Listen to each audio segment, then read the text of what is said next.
Welcome everybody to Flock Talk episode 12.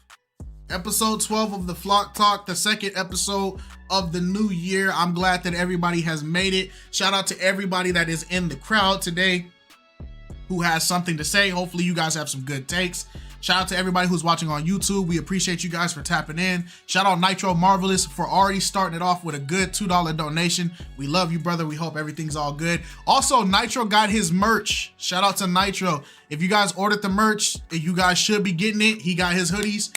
If you guys go on the selfie channel, you guys can see he got the he actually got one of the hoodies that I wanted, but we're waiting on it to be delivered. But he got the red, the orange. I think he got the green. Shout out to Nitro. You know, hey, God is good all the time, and all the time God is truly good. So, Alex, you got anything you want to say? No. Got it. All right. Well, without further ado, you guys know that recently, well, yesterday actually, we just had Pop the Balloon season 4 reunion. We just had the reunion episode yesterday. It was going pretty crazy. We dropped our reaction as a 2-hour reaction. So hopefully you guys ran the likes up on that one. We appreciate it. It helps us. First things first, I want to ask, how did you guys feel about the reunion as a whole? And also, Nitro just uploaded a picture of the hoodie. Shout out to Nitro if you don't mind it being online so people can see it. You see, he got the orange. It looks like he got the green or the black one. He got the red one. I want the red one. I'm not even gonna cap. I do want the red one. The red one is low-key looking. It's coming. Yeah, the red one looking fire, bro. But you guys should be able to start raising your hands. All right, so how did you feel about this reunion as a whole? Go ahead, start raising the hands. Let's get to it. Alex, how did you feel about the reunion? I didn't like it. I didn't like it. It was too loud. It was too rambunctious. I get that they picked the contestants that they picked. They were the most viral, like controversial contestants. That's understandable. But it just, I really didn't care for it. I was ready to watch reunion 3 and 4 all over again just to make up what this season was. Mm-hmm. Well, no, 2 and 3 because that was season 4. But yeah, I didn't really care for it. Yeah, I do agree. I don't mind the viral people being on there because they do give conversation, but I do agree that it was too out of control. There was a lot of people like cutting each other off. I feel like Dr. Dez got way too much microphone time. The Mozzies, both Mozzies were a little too disrespectful, but there was a lot going on, but I understand it. It gets the views, it gets the clicks.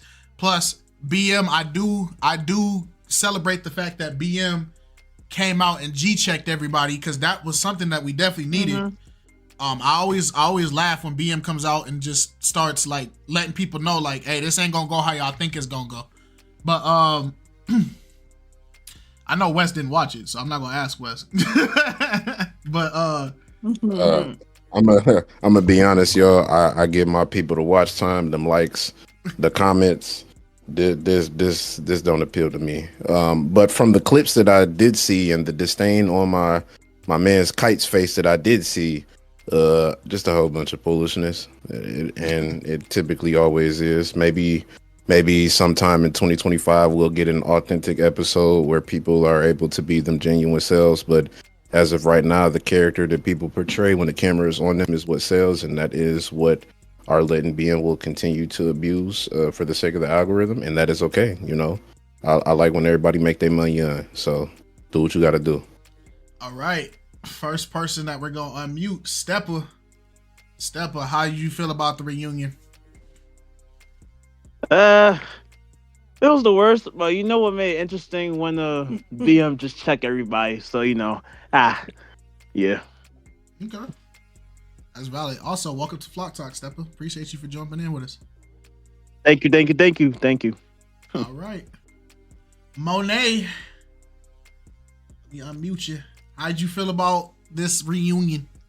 How'd you feel? They are disrespectful, classless people and should have been kicked off the stage. Dang. I don't care. I don't Oh. care. They should have been kicked off the stage. Mozzie should have had his security, take them off the stage and all that because they were disrespectful. However, I do understand that, you know, they were viral and everything. So Arlette brought him on to the reunion in hopes of, you know, getting that money. I ain't mad at her. I don't knock the hustle. However, they should have been escorted off, especially with how disrespectful they got. It was a terrible reunion. However, I know Arlette and BM made some money that night and probably went out to a nice steak dinner. That's crazy. Dang. Not the steak dinner. Not the steak dinner. And she left off the stage on her Filet own volition. mignon. All right. Poetical, how did you feel about the reunion, boss man? Well, hello to everybody again. This reunion, wow, it was kind of all over the place. I really think it should have been handled better. I feel like they got off track a lot with talking to Mozzie and pointing out the whole thing with Mozzie and his money and the flashiness. I think there was a little bit too much time spent on that versus just kind of going through more clips of the season and other parts of it. I mean, people got a little bit disrespectful. I mean, Dr. Dez was talking a little too much. Definitely did not care for the comment where he kind of went at Mozzie and talking about verify and all that stuff. People were making little slick comments. It's a lot of unnecessary stuff going on. I mean, I wish that they could have kind of took a poll or something so that we can vote on who should come to the reunion. I mean, I know you got to have certain people to pull the views and stuff like that, but at the same time, we gotta be able to, we should be able to vote on who comes on there because there's certain people that we want to see come back, and we didn't. So that's unfortunate. But I mean, this one was probably my least favorite reunion of all of them because it was just too much pettiness. It got really, and I know BM and Arlette, they don't necessarily like that stuff, and we don't either to a certain extent. So it's just kind of messy, too messy. I get you. Shout out to Poetical. All right. It said you moved night. Oh wait, Jules. Let's get Jules. You've been up here first. Jules Hammond. Chaos. How Complete and utter chaos. Complete and utter chaos. I agree.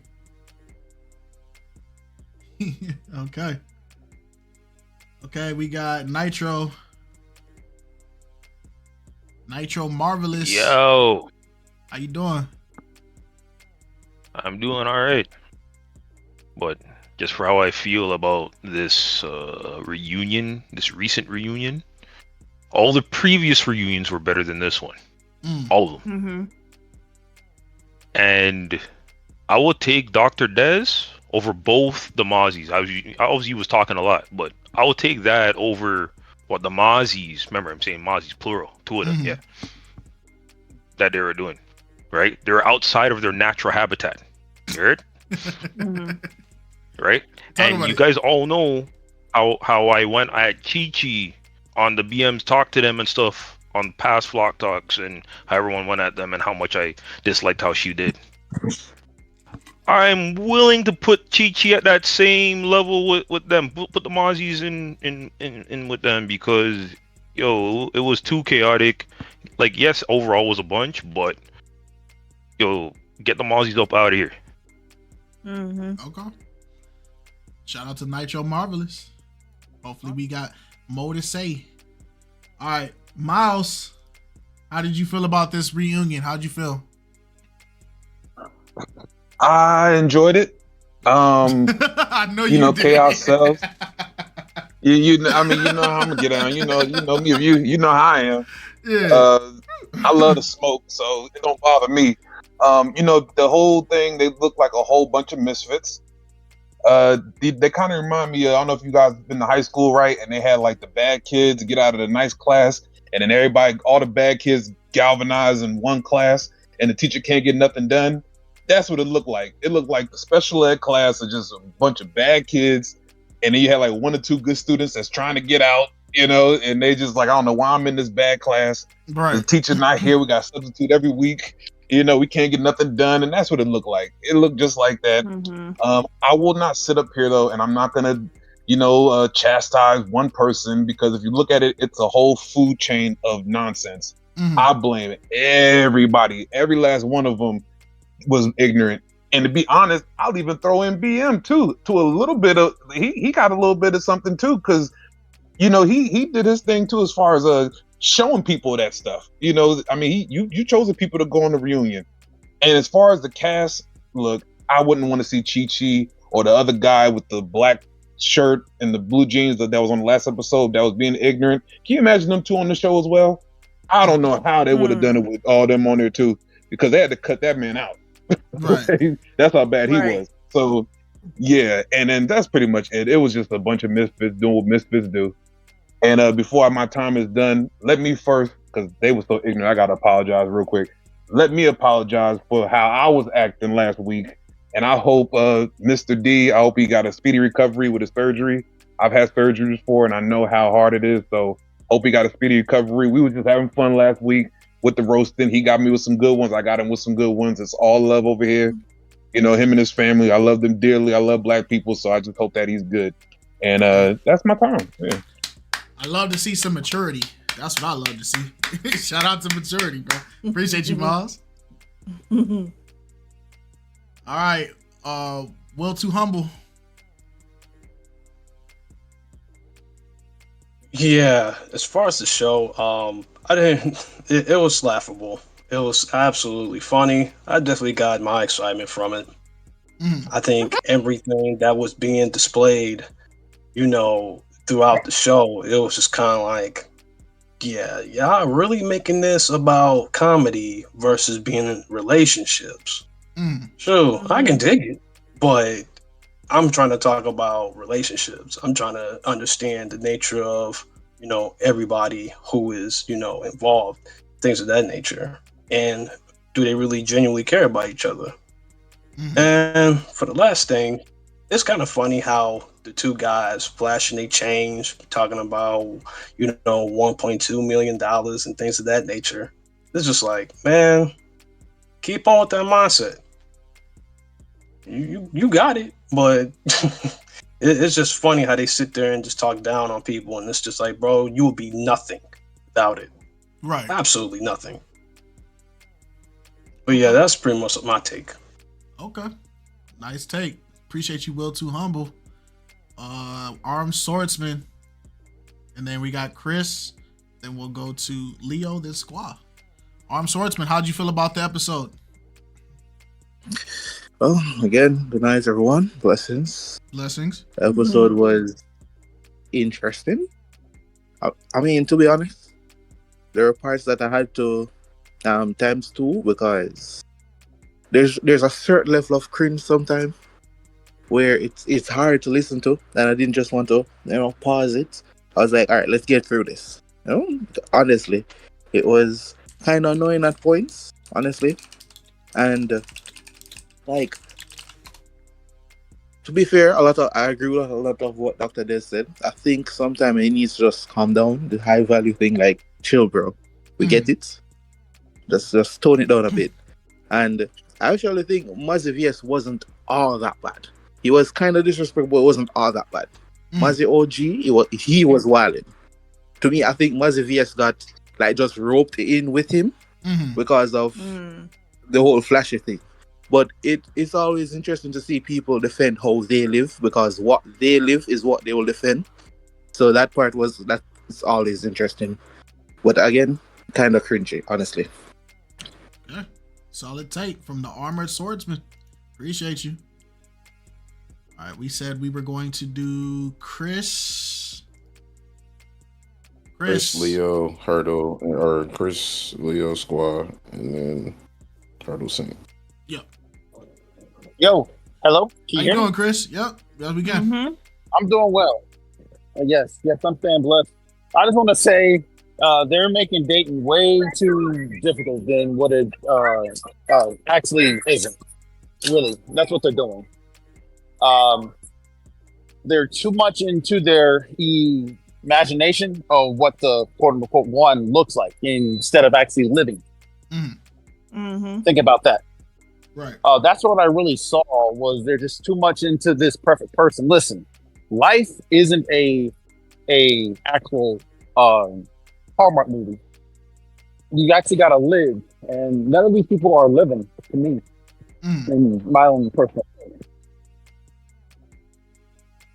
Did he get cooked?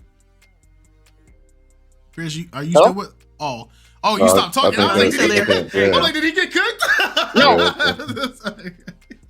I'm just all I'm saying is they're just making dating difficult. And listen, guys, there's no such thing as no deads factor or no high value stuff. Guys, get up there and just date and just connect with women and find the women that actually want to connect with you. That's all that it is. Like, stop coming up with this high value stuff and all this extra stuff that really doesn't matter. So what actually matters is how do they actually treat you? Without the money, without the high value, how actually do they actually treat you? Okay. Because their character's gonna come out, and how they actually treat you. Okay. All right. Shout out to Chris. Hey, Chris. Hey, you better cook today, Chris. I expect a lot more heat today. Because last Flock Talk, you was on a roll. I expect some heat today, Chris. Hey, listen, man. I'm always gonna be me. Yes, sir. All right, I'm gonna move you down. All right. Who did we say was next? Was it? It was Leo, right? Whoever I brought in here first, yeah, Leo or Squaw. I think it was Leo, and then Squaw, then Hurdle, then Saint, and now Dorian. Yep. Leo. And then we'll bring up Rihanna. You can bring up Rihanna too. Hello. I'm just gonna say, this reunion was ghetto. It's just plain simple ghetto. And I take back everything I said about the maturity level. That was just so sad to see. I think that everybody was disrespectful to everybody. Like, even the fact that they were talking over each other. They're yelling in the mic. And it was just nonsense, blasphemy. It was just disrespectful to the host in general. I think the fact that BM had to come on stage and he had to address the let's be respectful to each other 2 times, that on his own, the fact that he had to do that was unnecessary. They should have just canceled it at that point. Okay. Shout out to that take. Shout out to Leo. All right, Squaw. Miss, what happened? Miracle Holmes said it was giving Don Julio and Popeyes. I'm so tired. I'm tired, bro. I'm so tired, bro. Don Julio and Popeyes is a super serum. That's how you create more crime. I almost want to post that. I need to post that clip that you sent me in the chat. Where is that? I need that. Oh my gosh. Yes, sir. Yeah, I'm about to post a little Easter egg for all of the flock members, so y'all could have a nice little laugh. Go ahead and watch that video on the side. You're gonna get a nice little enjoyment factor. That's all I'm gonna say. All right, Squaw. How'd you feel about the reunion? Hey. Well, like I mentioned in the messages down below, it was ghetto, beyond ghetto. It was entertaining. I'm not gonna lie. I had a hoot and fell out the chair. But you know very well you were in trouble when the teacher has to call in the principal for some grown folk. It's embarrassing.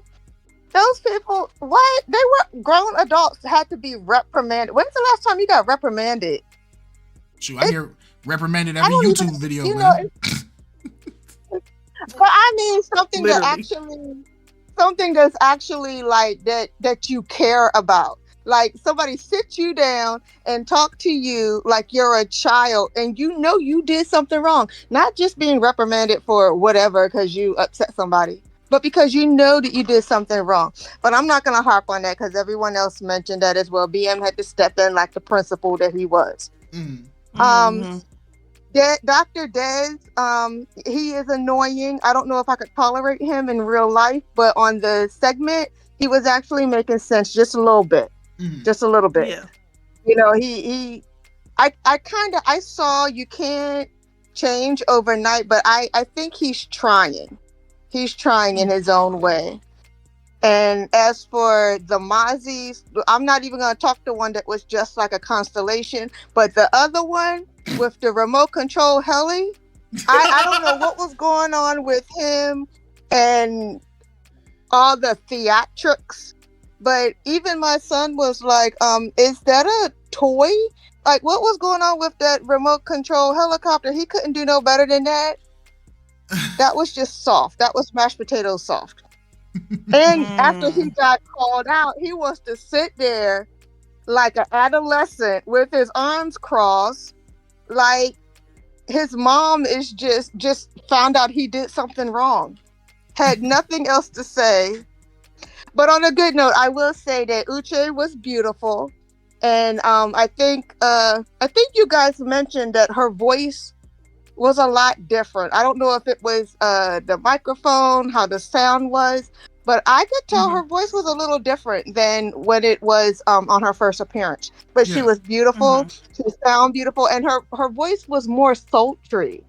I mean, it didn't sound like a man to me at all. About time to wrap it up.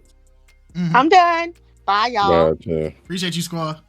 I appreciate you. All right, Hurdle now, and then Saint, and then Dorian and Arena. Got you. Hurdle. If you're there, brother. You got mute. Yo. Yes, sir. How'd you feel about the reunion? What's going on? Man, KiteZz, I want to say, first of all, bro, you mad funny, bro. Like when Dr. Dez was going on that rant, bro, and like he was saying nothing, but it's saying everything, you was like, bro, why they give him so much mic time? Why was they giving him so much mic time? Anyway. Yo, first of all, I want to say, like, bro, this is the group of adults, and like most of them had children. Like, these are the people raising like the next generation, bro. Like, that's mad. Like, when you think about it, that's really sad that these group of people are raising the next generation. And like, if you know they show lack of empathy like they did their children, it's not gonna be good. Second of all, I want to say, like, Uche voice is mad deep, bro. Like, we're not gonna act like her voice ain't mad deep. It's mad deep. That wouldn't be a deal breaker for me, but like, it's mad deep. Like, it would definitely knock me back when I first, like, I would probably get a sonic boom the first time I meet her, but I would probably give her a chance. Anyway, the saddest thing about it wasn't even Mozzie and Mozzie 2.0. It was really James, bro. Because throughout the reunion, bro, like, he was just laying back, and then anytime he had to say something, it was always like seeking for validation. Like, I think he asked that girl, like, you feel me? Like, he was just like saying, like, one time he said, you know, if she reject you in public, still go for it in private. Yeah. And you said something about that, KiteZz, but that's like the saddest thing I ever heard.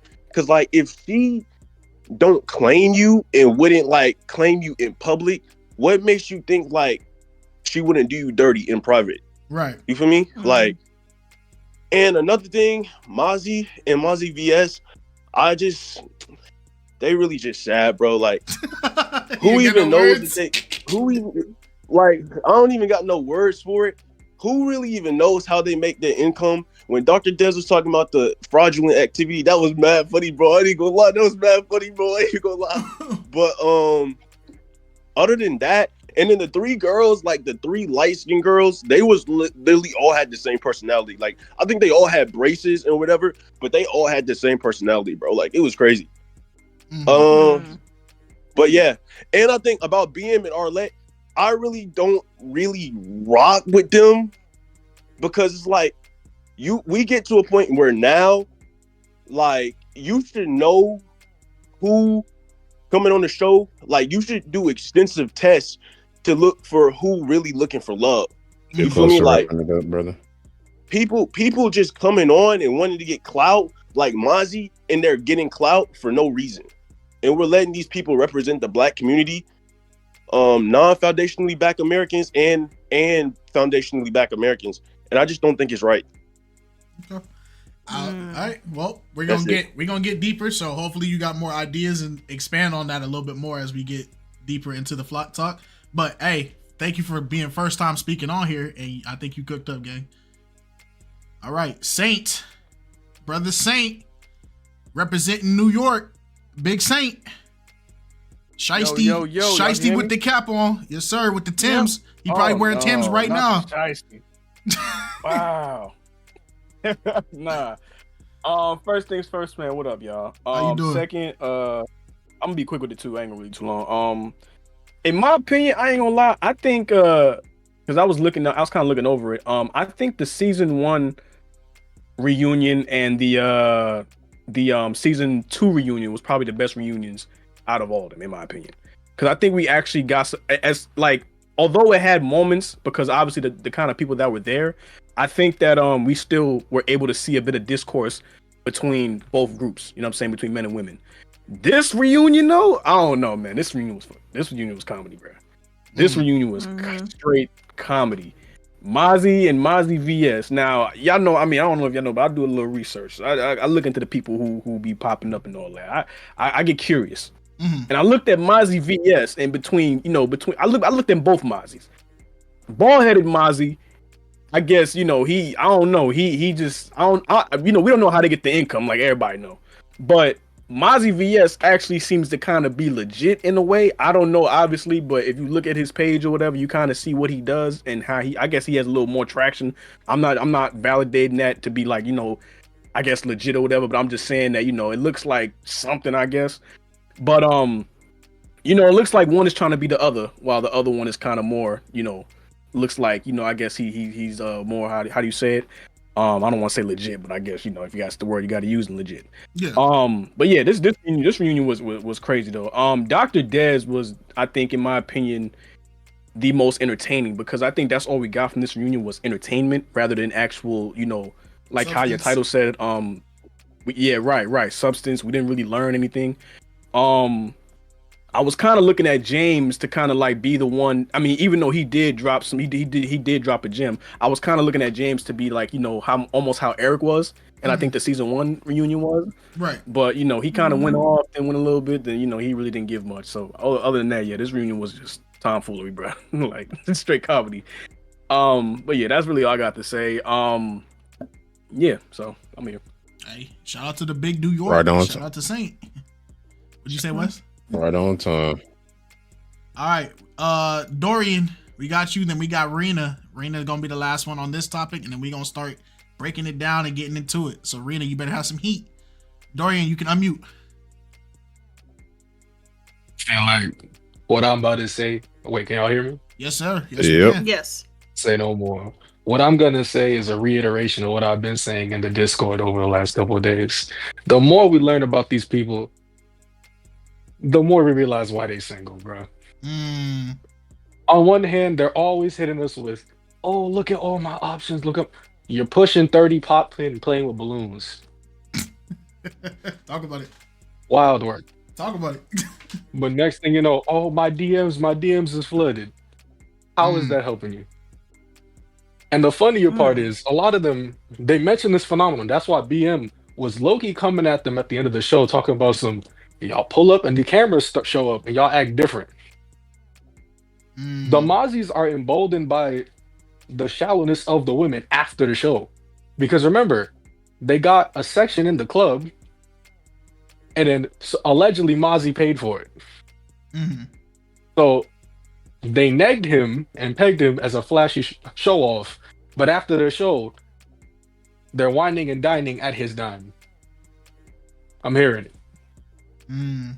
He clocked that. It all goes to show they're just chatting for real. It is what it is. And I just like to end this all by saying they can boast about all the DMs and all that.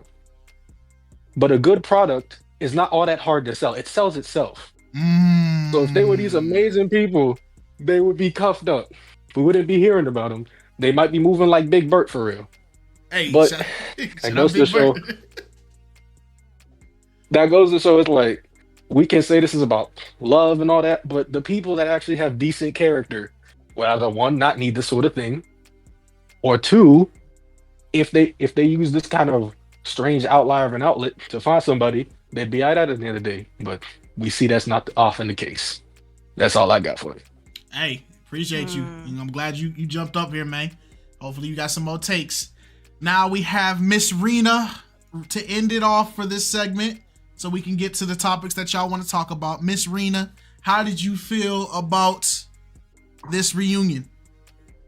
Hey, how you doing? We're doing great. Good, how are you? I'm good. I would just want to say, just throw the whole reunion away. Like, Arlette and BM, they know what they be doing. They pick the most people that go viral. And I ain't like none of those people. The only person I did find decent was the guy with the soft voice, but then he started to piss me off James. with the running back again about if somebody dissed you in the show, it's okay to go back to them after the show. And then it was some other things he was saying. It was kind of pissing me off. And then the girl with the D voice, I think she was decent too. Uche. I think they did her role, but I liked her. But everybody else, I did not like at all. That's all I just want to say. Hey, shout out to Rena. All right. All right. Yep. Shout out to you. I don't even know what the next topic is. It's okay because we gonna take it as we go. So the reunion had a lot of stuff to talk about. So if anybody has a specific point in the reunion that you guys would like to break it down or talk about it, let's talk about it. So whoever gets that hand up Nitro first. posted you posted a topic already in the Flock Talk All right. section. Okay. So go to 2852. Said 2852 got to be a topic, and Big Mozzie or both of them who thinks he is better than everyone else. Okay. 2852. My fault, y'all. Hold on. I forgot Nitro did post it. Let's check out. Y'all raising y'all hand. The topic ain't even get suggested yet. Just put your hand back down, ladies and gentlemen, please. I beg. Oh, it's because I told him that's my fault. Y'all caught it straight just now. That was my fault. I told him, but yeah. Okay. So we're gonna go to the flashy topic 2852. We all should be open to dating someone who's probably not our exact type, right? Because all of us here have a type, right? Yeah. All of our exes are probably our type. Yet look where we are. Look where y'all at. So look where y'all at. It's crazy. So James, this 2852 is essentially James as he was speaking when everybody was trying to basically talk about the Dez factor, and one of the ladies had stated like, oh, we should be choosy and you guys shouldn't tell us how to be choosy. And then people were trying to criticize Dr. Dez for using his ABCs of qualifications, the Dez factor, right? But James shut everybody down in the reunion because he basically said, like he just said in the clip, we all have these requirements of what we deem as, the types and all that. And all of our exes were types of people that we were interested in, and we based it off of that. But look at us now. We all up here single on Pop the Balloon with no love still. So I guess a question. I'm gonna be honest, it ain't no shade to none of y'all, but I know a lot of y'all in here single too. So this should resonate.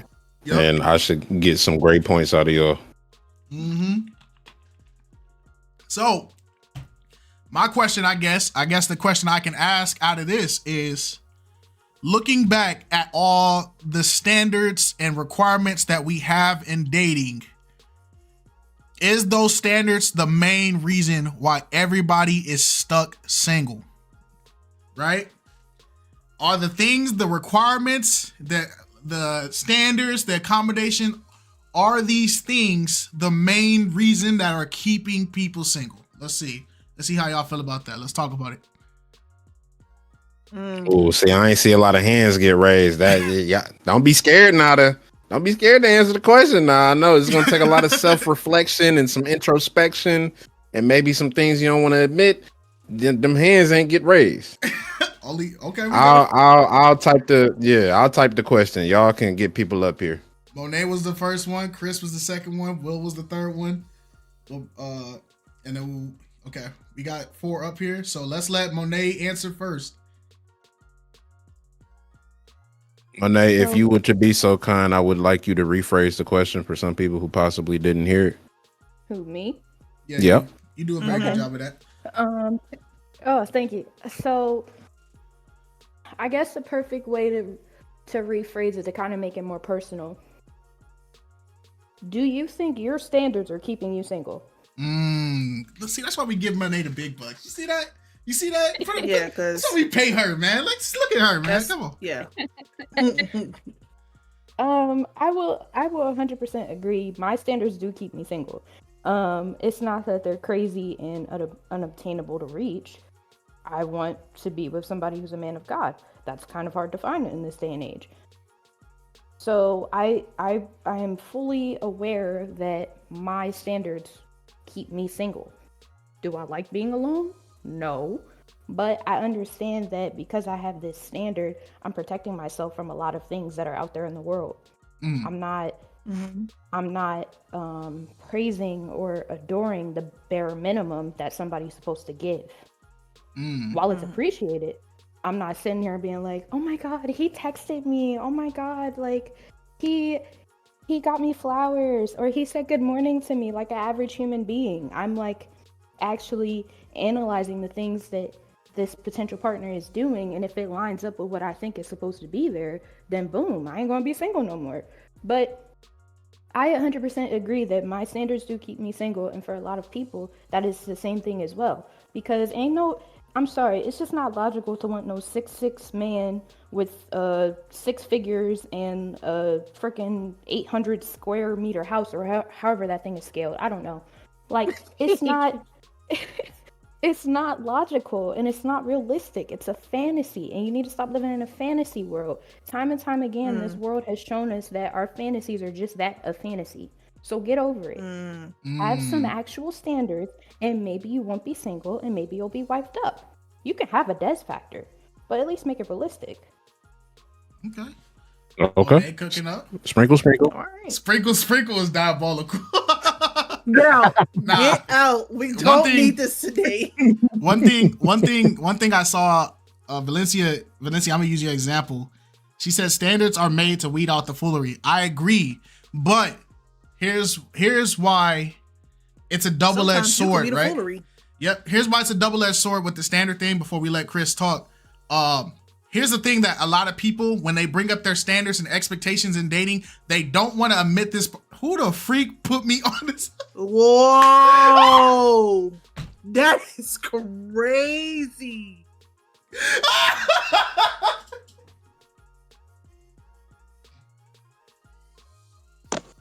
Nah, there is no way you got slapped through the AI generator. Slapped through the AI generator is crazy. She don't even know what she did. This getting saved, and you finna be abused for like the next 6 months off this image alone.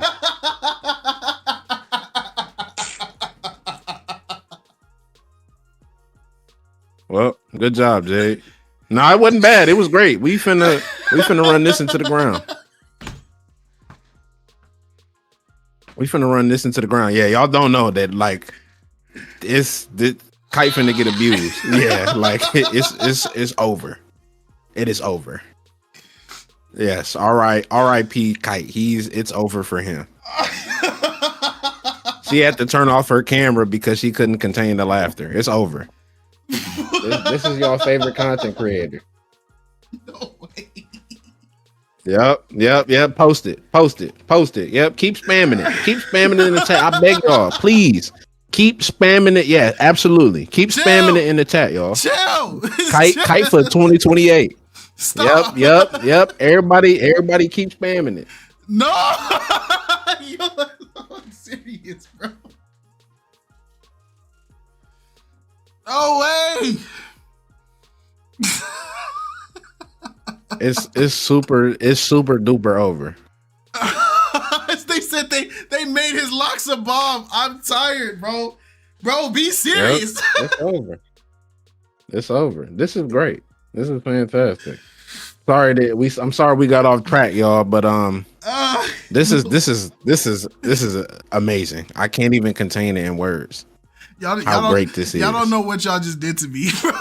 You don't know what you gave the group so much power over him. Every time this is fantastic. Every time I make a statement, they just go post this image at me, bro. Like you didn't. You just hold me from every argument, bro. Turn your cam back on, Alex. Turn your cam. Yeah, we gotta get the vlog talk back. Hand over face is crazy. Dingy, bro. All right, y'all. Let's snap back into reality. Let's get it back together. Just unmute Chris, bro. Yeah, Chris, it's all you, bro. Go ahead. I need you to help reel us back into reality, brother. Gosh, dang it, bro. I seen that picture. That was really cool, though. But anyways, my standards is based on the love for myself. See, when you guys love yourself, it's gonna be a different type of treatment when you get from these women right here out here. And my thing is this: if a woman shows up late, I'm not dealing with her because what I'm looking for is a woman of her word. So if I say be there at 7:30 and she shows up if she doesn't show up at all, I'm done with her because she just basically lied to me. So that's right there is a woman that I don't want to deal with. And you know what? It is just so funny to me that people will call themselves good people, but they can't be a person of their word and show up on a date on time. Think about that. Hello? No. Yep. I said, yeah, I don't know if you can hear us, but they can't do the simple things. Put their actually best foot forward. They can't do none of that stuff. But then they're gonna want some great relationship. It doesn't work like that.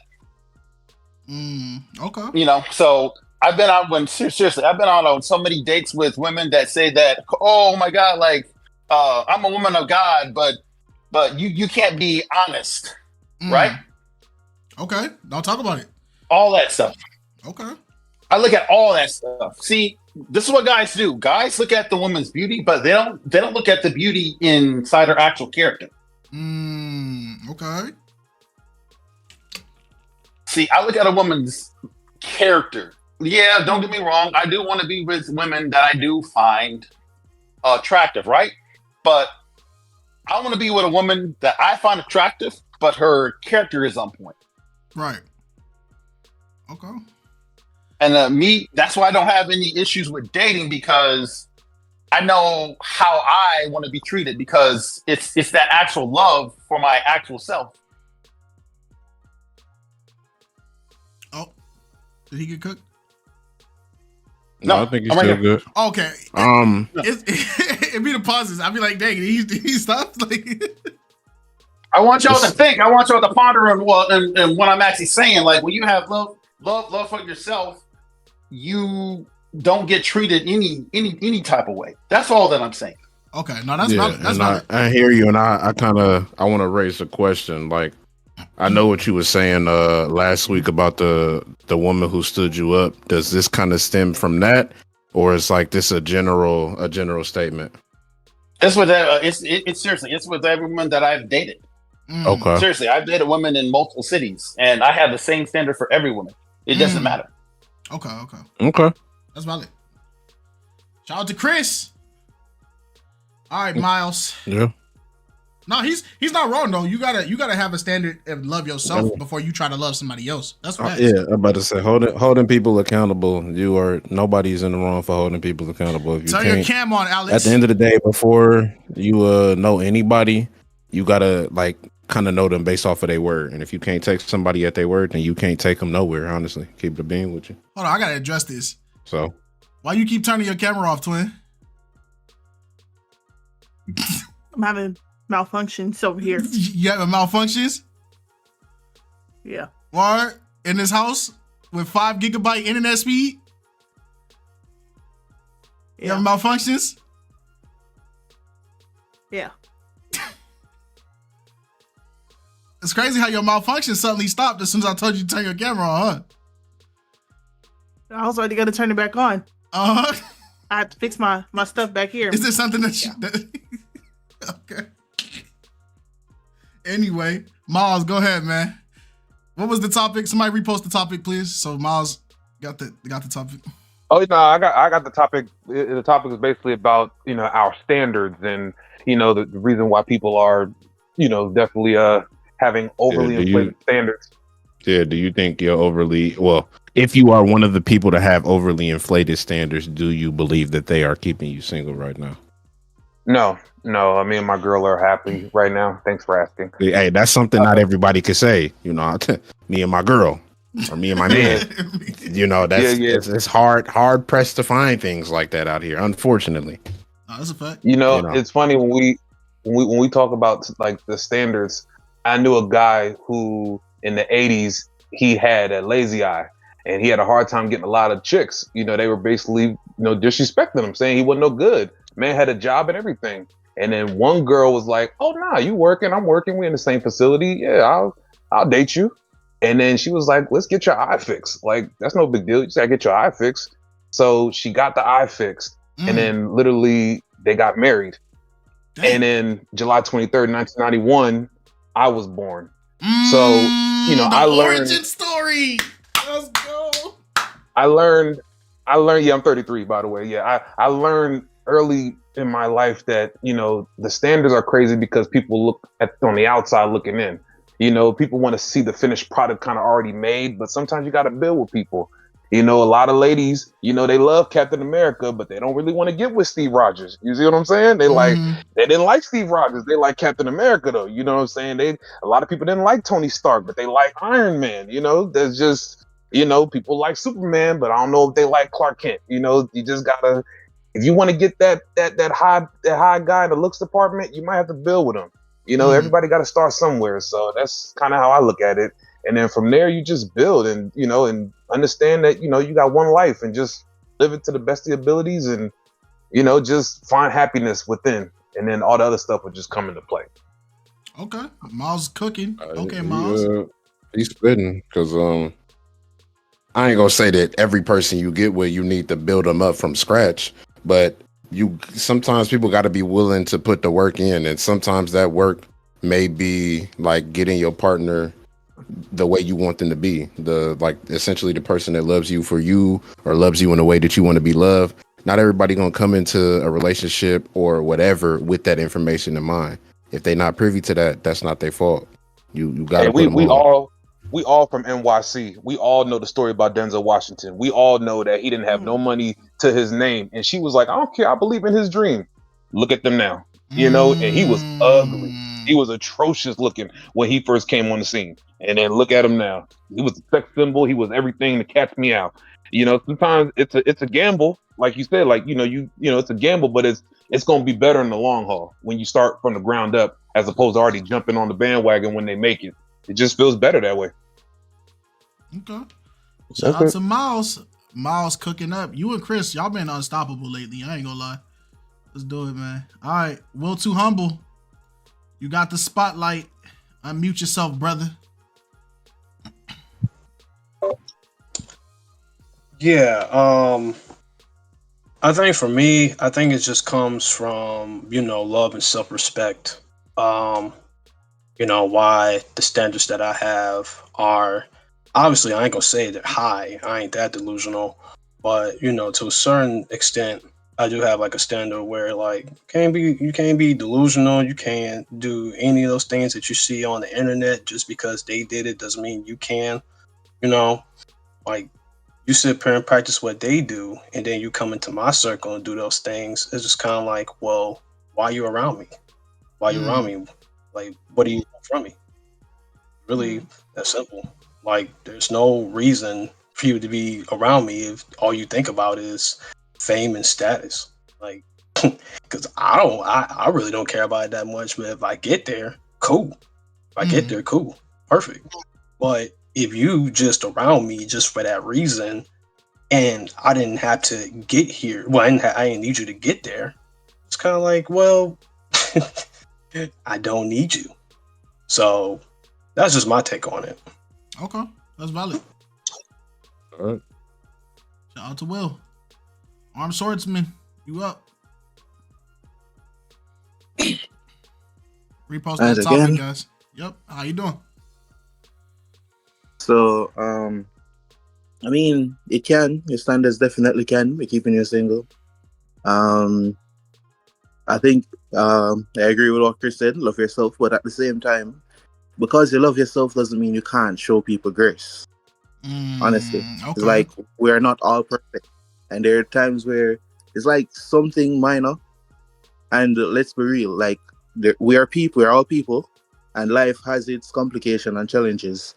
There are things that happen, and like normally you say, all right, cut off that person because they did this, right? But there could be circumstances surrounding that. Maybe if you talk to them a bit more, you find out why this happened that way, right? Because you're speeding and the police pull you over, you get a ticket. You know, you can just accept a ticket and you say, police, honestly, my wife is giving birth to her child, kind of need to rush to the hospital. You get me? Like, there are things that can happen. Like, so we should give grace to people. Like, I think we're in a society where almost everything is like, just cut off that person, just cut off that person, just cut off that person. Sometimes, can we have a talk before we cut off? I'm not saying this is always the case. Right. There are some people in your life that definitely need to cut off. But there are instances where we can talk to each other. We're people, right? We can understand each other. So I think that is important to mention. Okay. Shadow armor. That's crazy. I ain't even got to enforce the rule right now. This Everybody keeping it. Hey, everybody. That 2 minutes, they under keep it on it. 2:30. I love it. Yeah, Dorian, go ahead. Keep it going. Keep the flow going, man. Let's go. Go ahead, Dorian. I have something just basic and simple to say. I'd say no, because when you're actually enforcing your standards and they're reasonable, you'll be fine. If they're unreasonable, that's usually when you have problems. As for me, when I usually have relationship or dating issues, it's because I'm doing something wrong. That's why I've never been one who's just like on the bandwagon of women are the ultimate enemy and all that, because what am I doing wrong to put me in this position? As far as what my standards are, well, it's being God-fearing, being humble, being modest, things of that nature. And when you're correctly, I say the word I'm looking for, you attract what you are. So when you're putting out the wrong energy, you get the wrong energy. Right. That's as far as it goes for me. Okay. That's valid. Shout out to Dorian. No, I agree with Dorian. Actually, before the whole kite for president thing started popping up, I was gonna say one thing that people do that I think is very like disingenuous when it comes to talking about personal standards. Everybody, when they talk about their standards, people like to everybody likes to act like the standards or the personal standards that they have are like just like fair, equal, no matter what. It's pure-hearted. But the thing is, a lot of people don't want to admit to is some of the standards that we have personally are not even standards that we created for ourselves. It's standards that we have picked up because we saw how other people held that standard, and now those have become our own adopted standards, and we push those onto people, and now we try to hold those people to the standards of A, B, C, D, E that we picked up from this group, F, G, H, I from that group, and then we expect one person to fit that mold, even though the mold that you just created was not even a mold designated for yourself. It was a mold for somebody else. You get what I'm saying? And I think that's why we're very disingenuous when we talk about our own personal standards,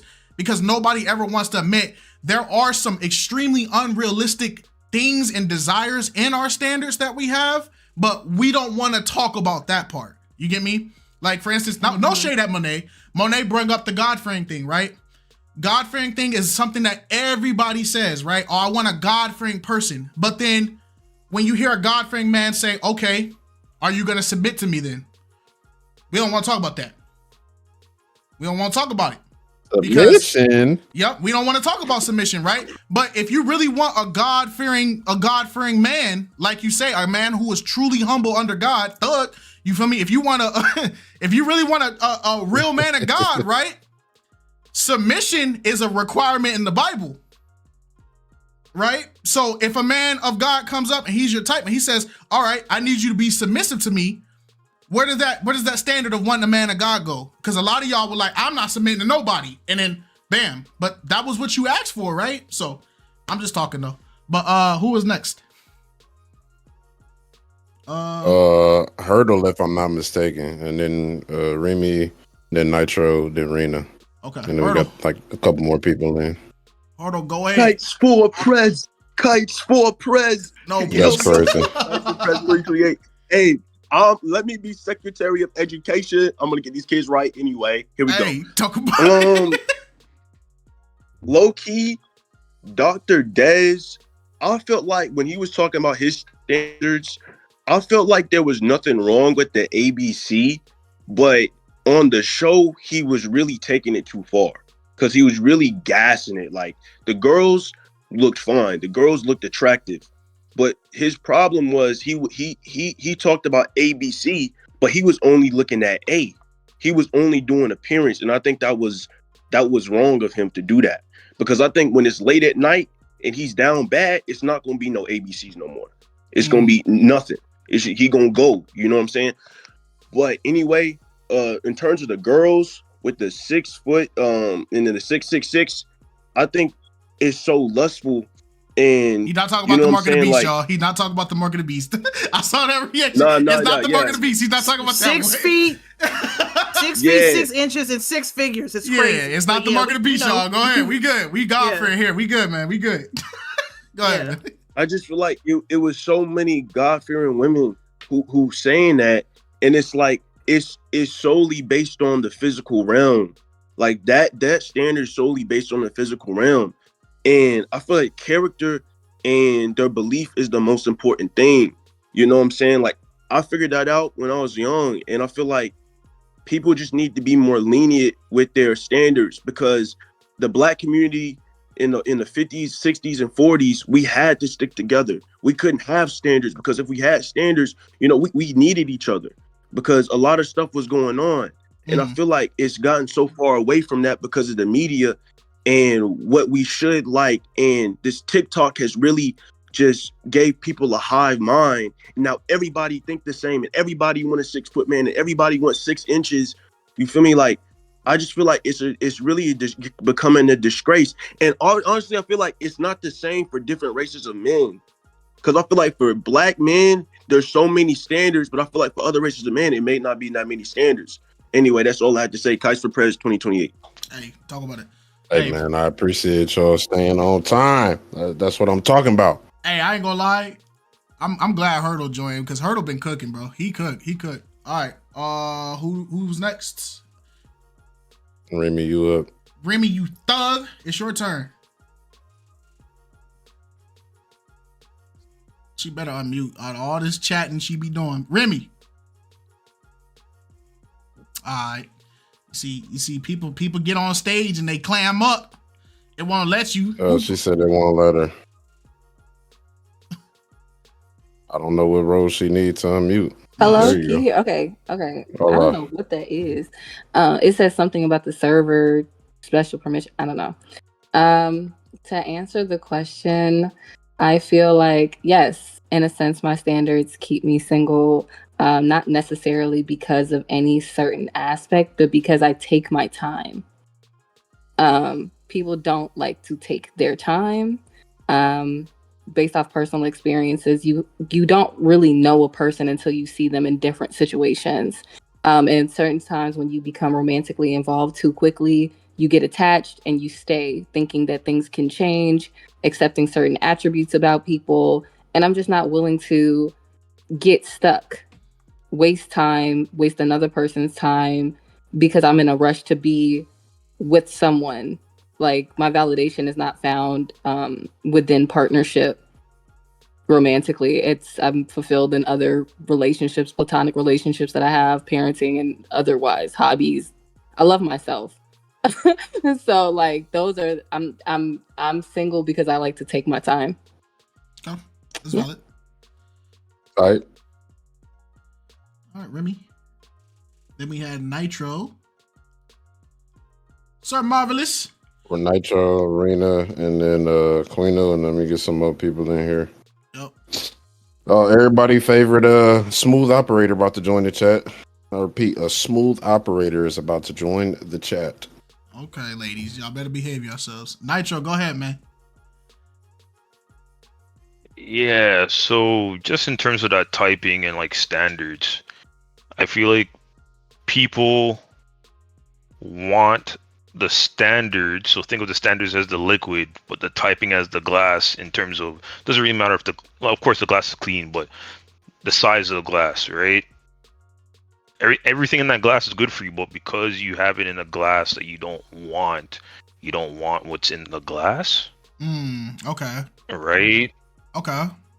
Yeah, I don't know where I was. I'm just trying to use that as an analogy, but no, I get it. So the example you just created, right? Yeah. The example you just created is like a person that wants root beer, right? If they go to the root beer, and it's the same brand, it's mug, right? You go, it's mug, but you give them the glass, and they're like, "Oh, this is my favorite root beer." But then you slide them the can, and they're like, "Nah, I don't like that." It's like it's the same product. It's the same product. You just don't want the can. You want a can or you want the bottle. It's the same product. It's gonna taste the same, but you get me? Your brain is telling you don't want that. You want this. So yeah. Yeah. So once you learn that, especially if you've come from a broken household, and I say broken, like maybe you just got raised with one parent, you're not used to seeing for like the past 18 years of how your mom and your dad treated each other, right? They were always separate and only had very small discussions about you, if there were any, right? So a lot of your standards, you're learning. Once you figure out your standards and you get away from the typing, you start to see people for who they are and how they mesh with you and what you're actually looking for, right? But if you're too focused on what that is packaged in, you will miss your blessing. Doesn't mean that you're not going to pick wrong, but you should be closer to picking right. Okay. Shout out Nitro, big Nitro. Yes, sir. All right, we got Quinu. Quinu, you're unmuted, boss man. Hello, can you hear me? Hola, ¿cómo estás? So similar to what someone said earlier, it's not about your standards, because if you exercise them right, then you'll be fine. Some of us have standards where we don't think about the extreme of that standard. Like for me, for example, like I like stubborn women. Like I like a certain level of stubbornness, because like to me, stubbornness is determination. You know what I'm saying? So like I like the stubbornness that will go into something that's positive, or maybe even something that's playful, but it can very easily become something very toxic. So yeah, that's pretty much it. Some of us just have standards that will turn into what we don't want, and we don't expect it, even though it's very much so in our face. And that's the reason why I haven't been dating since I was 21. I'm 24 now. Right, but you got time. You still young, man. But I get what you're saying. Yeah, take your time. You got time, bro. I got time. It's gonna be arranged. Don't worry. Yes, sir.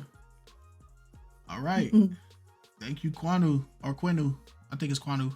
But it's Rena now. Got you, Miss Rena. Hello. Yes. Do you feel like your standards keep you single, ma'am? I would say yes, but first I want to say I think people get confused with being open-minded and settling. I think when people say we need to be more open, we have to settle what's out there, which I don't think is necessarily true, because I think everybody has that right to say what they're attracted or what they're not attracted to. But do people come to a point and be like, it's my specific type is the reason why I'm not in a relationship or why I'm not married? So I think we need to start reevaluate ourselves, because this person, it probably exists, but they're not right for us. Okay. And for me, like, I have high standards because I don't want to just pick anything, especially what I grew up seeing, but for marriages. So, like, I'm 29 years old. I had no kids. I've never been married. And I expect a person around my age of the same thing. But now I'm realizing most people around my age, they have at least 1 or 2 kids. But I'm at that point, I don't know. Do I want to settle with a man who has kids? Or do I just want to keep looking for a man who don't have any kids? Right. That's all I have to say. Okay. I get what you're saying. Shout out Rena. Thank you. She said thank you. Hey, I didn't cut her off before she said it. She said it. I heard it. All right. I didn't cut her off. You didn't. It's okay. All right. Hey, before we get to the next person, Deep Rick says, I have a problem with the ABCs. As for the A, if you're a 6 in A, why are you telling women they need to be a 10? My hands is up. My hands is up. Message. Catch it. Catch it. And then Miracle Holmes said, inner work must be done. Instead of following all these relationship coaches / red pills, they want us single people. Us single people must work on who we are and what we want. Marvin MBA H said, I agree. Most of the relationship coaches are single themselves. D Brick said, don't settle. People know when you don't want them. That's facts. All right. I think it was, is it Jules or is it Yeshua? I think it's Jules then Yeshua. Okay. Jules, you up?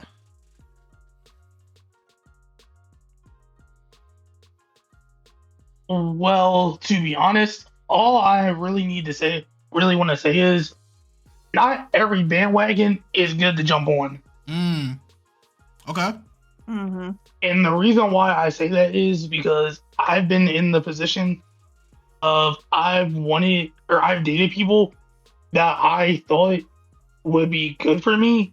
In other words, I wanted someone who thought the same way I did, who liked the same stuff I liked, what else?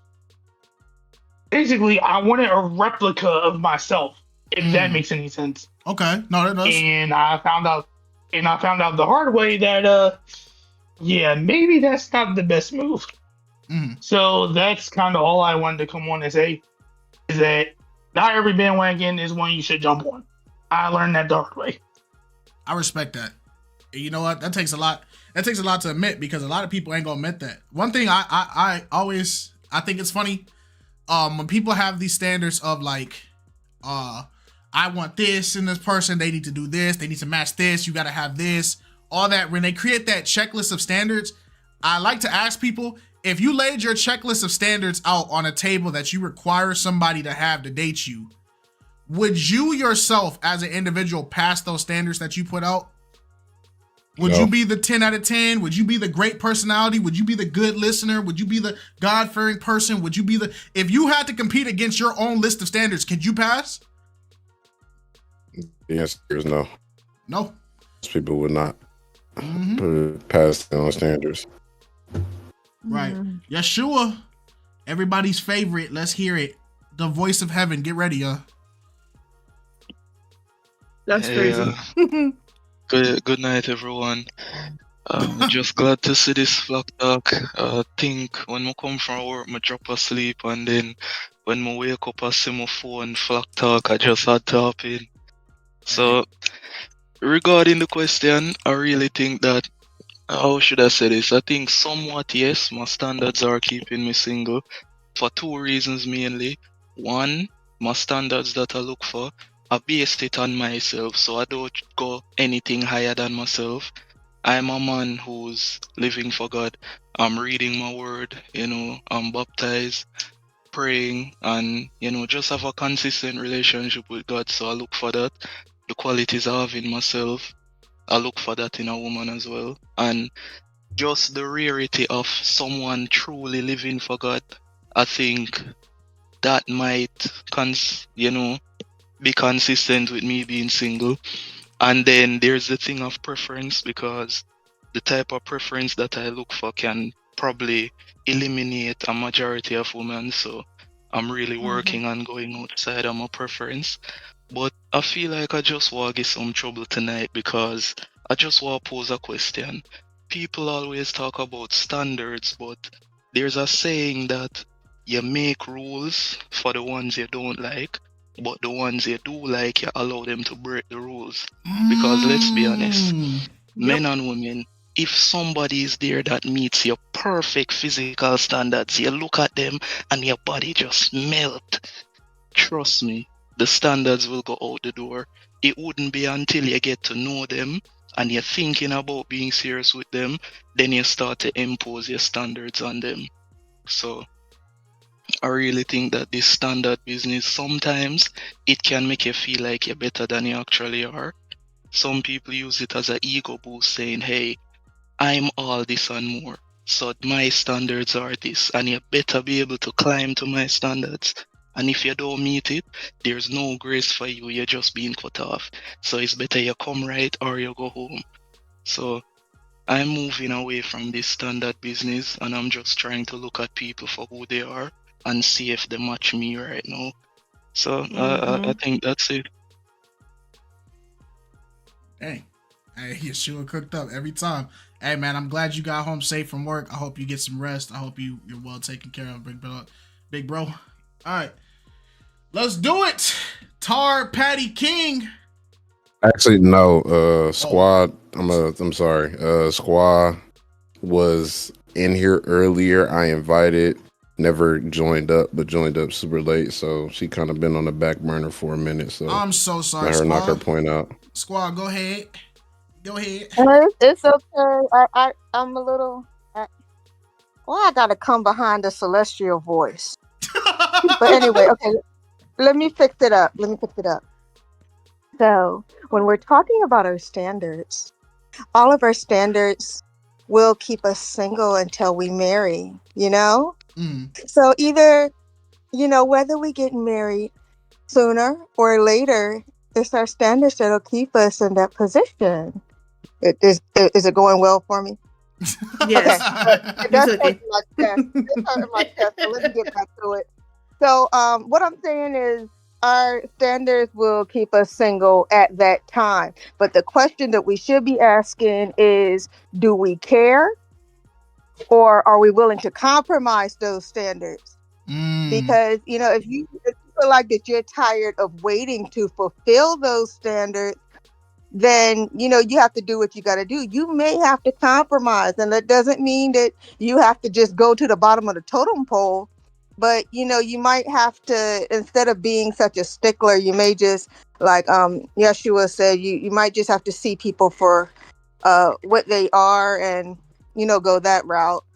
But, there's people who are in their 40s and 50s, and while they are not against marriage, they're like, you know what, I just haven't found anyone based on their standards, and they're okay with that.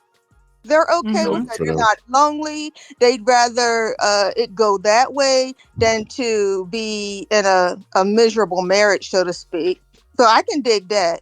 But then there's people who are like, you know what? Look, my biological clock is ticking. My urges are very impatient right now. I really want someone. Everyone around me is getting married.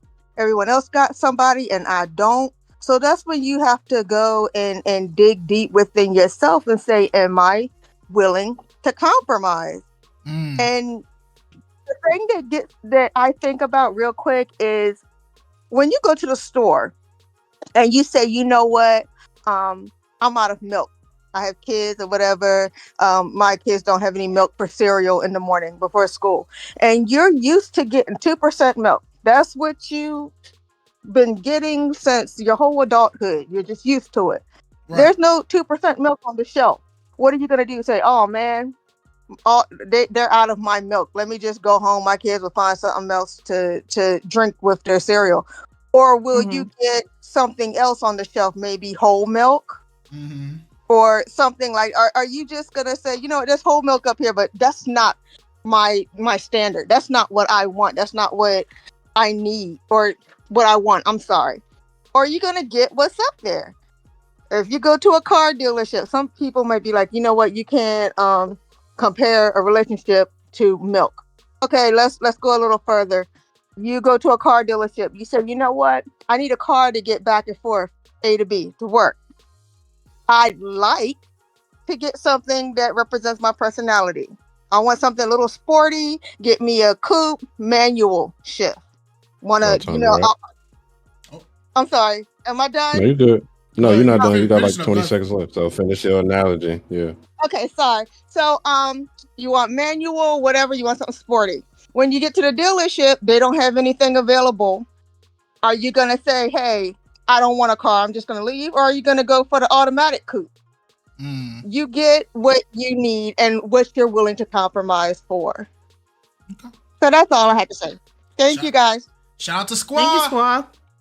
All right, who was next?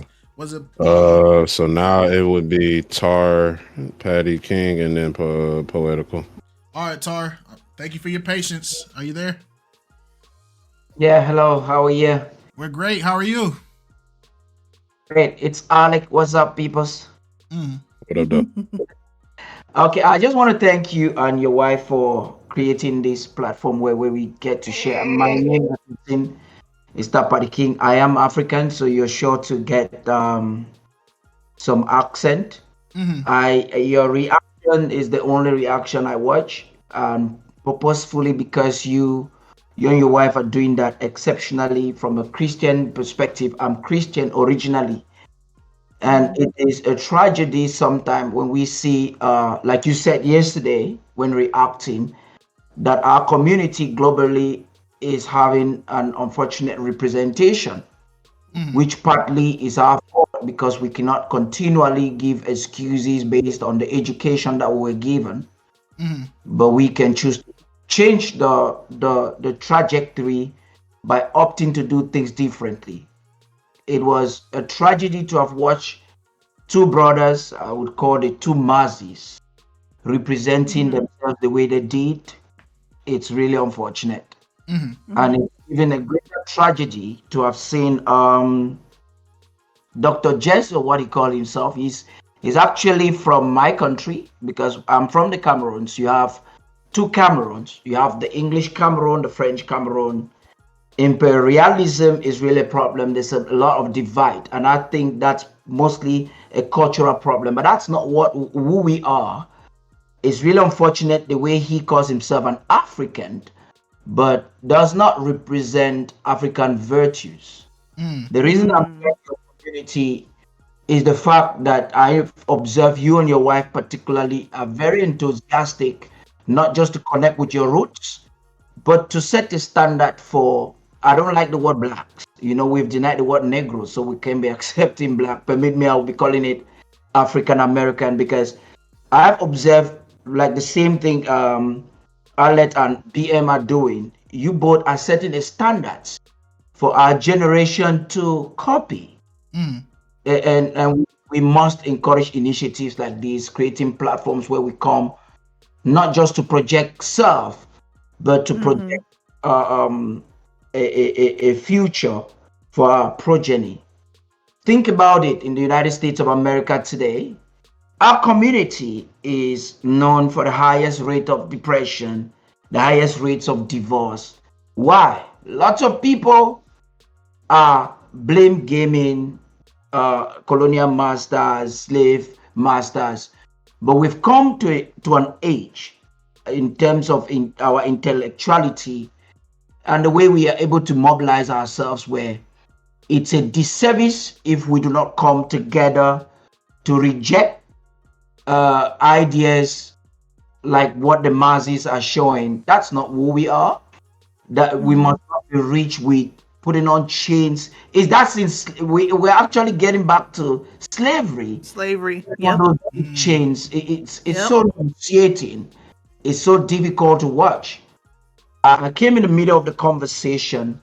I wish I was there from the beginning, but I would like to really participate because I feel some peace within me to know that we have, especially my wife and I, when we watch the both of you, there's this peace within our hearts to think that, okay, there are people, there are Black Americans. Sorry, I've used the word black. I don't like it. I prefer to call it No, you're American. fine. To see that there are African Americans that are thinking like you. So we need to have more of this conversation. We need to not just end by talking, but create programs, make a framework where we can pursue it to influence education. There should be our education dictating the pace in society and raising up leaders that will change it for the future. Thank you very much for giving me this opportunity. I want to believe that I did not overspeak, but I hope to share some more of my wisdom when I have the chance next time. Hey, of course. Hey, thank you. Thank you so much for coming on. Hey, thank you, Yeah, you Tar. did. Hey, I'm not even mad at that. Hey, let him talk, man. Let him talk. Okay. Hey, we appreciate you talking. Who's next? Who's next? Thank you. No problem. Who's next? Poetical. Yeah, and then Key and then Remy. Yep. Poetical. Do you feel like your standards are keeping you single? Okay, so I would say yes. I do feel like my standards keep me single, even though I don't have a bunch or stringent standards like that. But I would say, because I do have one standard that I would say in particular that would probably helps to keep me single, which is I would prefer to be in a relationship with a woman who doesn't have any kids because I don't have any, and I know that that's something that at the age that I am about to be 41, that's a hard thing to find, and because of that, I mean, not to say that I never dated anyone that have kids. I mean, I've done it, but it's definitely not what I would prefer to do. So me holding on to that particular factor makes it harder because I'm narrowing down my possibilities in that, narrowing down my chances in that regard. But I mean, outside of that, I feel like I'm pretty fair. But I mean, I think across the board, a lot of the standards that we have do keep us single because so it depends on how much you're willing to bend that rule or just let it go altogether. And some of us don't want to do that. So that's how I feel about that. All right. All right. You up, Key?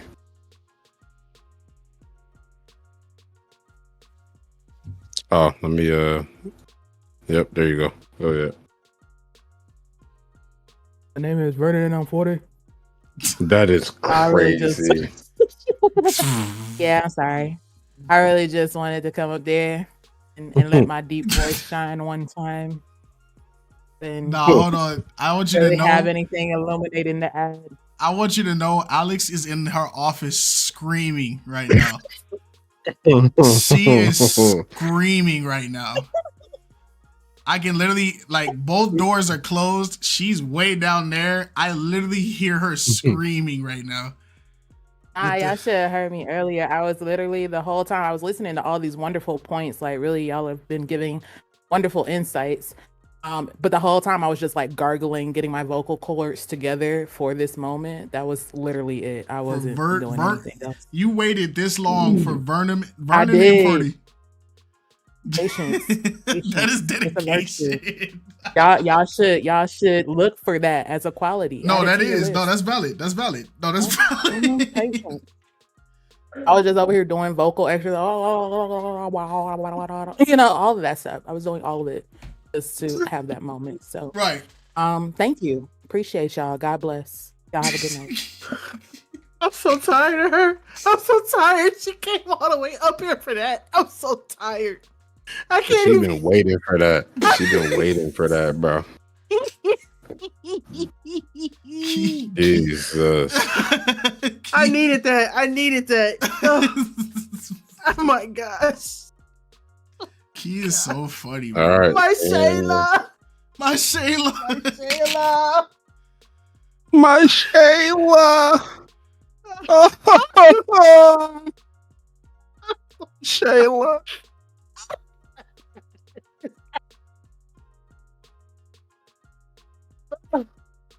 Congratulations. I'm tired. I'm tired, bro. Oh yeah, we had to unmute her, bro. My bad.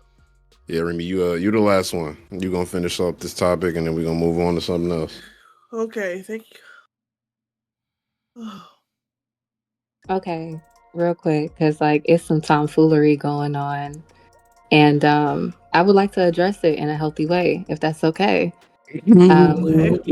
Our fellow brother Chris has made some claims and some statements, and I would really love to hear or welcome him to debate me on the topic as to why he feels like my way or the highway Chris, is raise your the hand. proper way to address certain things. He's made statements, and I don't like to put words into people's mouths. So if he could reiterate for everybody else for context, and then I would like to offer a rebuttal if I may. So, Chris. Hello, I'm here. Welcome back. You are not new to this Welcome. to the Thanks for dueling having me. field. You have been here plenty of times, Chris. You are a seasoned veteran in the I was gonna flock say combat. Block combat I was is gonna crazy. say that is it's like this. It's like I'm a man and I come from a masculine place. If I'm the leader, I'm gonna lead you to greatness, right? And like this is the problem.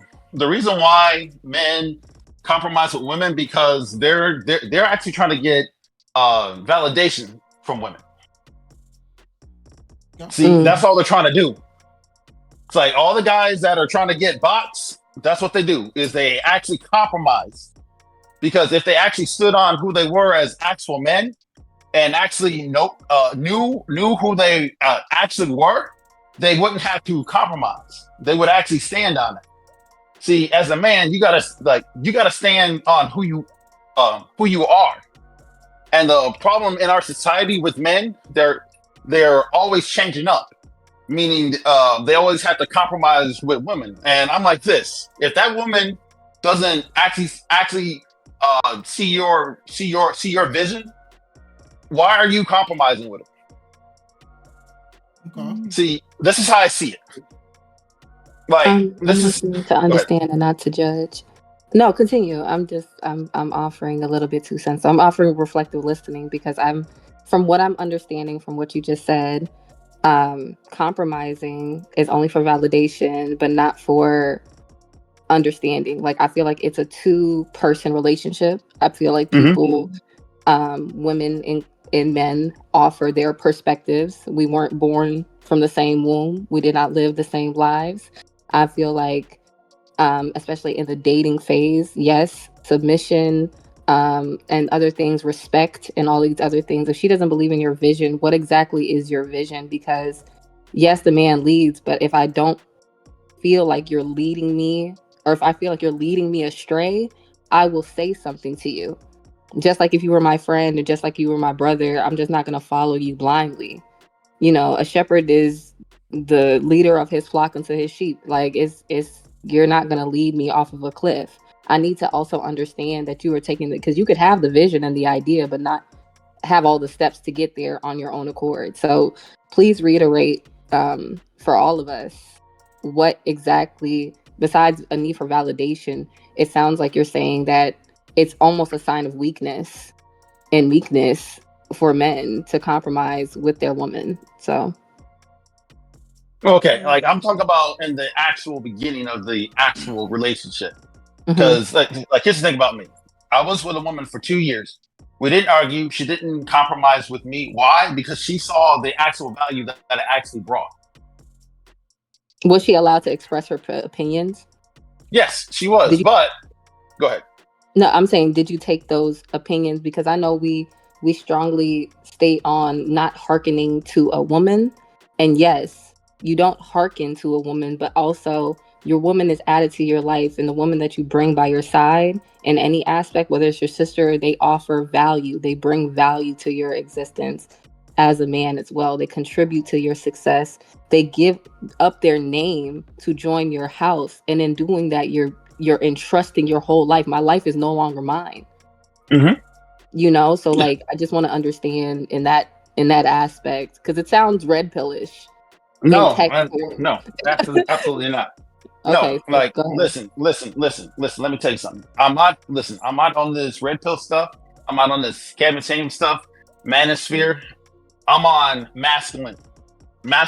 masculinity. That's who I'm on. See, the problem with guys don't know who they are. So when you don't know who you are, you really can't lead anybody. I'm just gonna be honest. So that's why oftentimes men are actually leading women off the actual cliff, because they don't know who they are. Okay. So, and also guys also lie. They actually lie about their intention. So I actually know where you're actually coming from, because women tell me this stuff all the time, you know, and that just comes from men just lying about their true intentions. They're not honest. So I get where you're actually coming from, but it actually comes from a place of knowing who I am, loving myself so much that I want to give the love that I have for myself to you. And if I actually love myself, I'm actually never going to lead you off an actual cliff. Because why? I have love for me first. I can love myself and still make wrong decisions. I can love myself and still not know everything. I can love myself and still be projecting wounds from previous experiences that I feel like I've analyzed by my own thought process and not got professional or other people's opinions, and I'm biased to my own wants and needs to project onto you as well.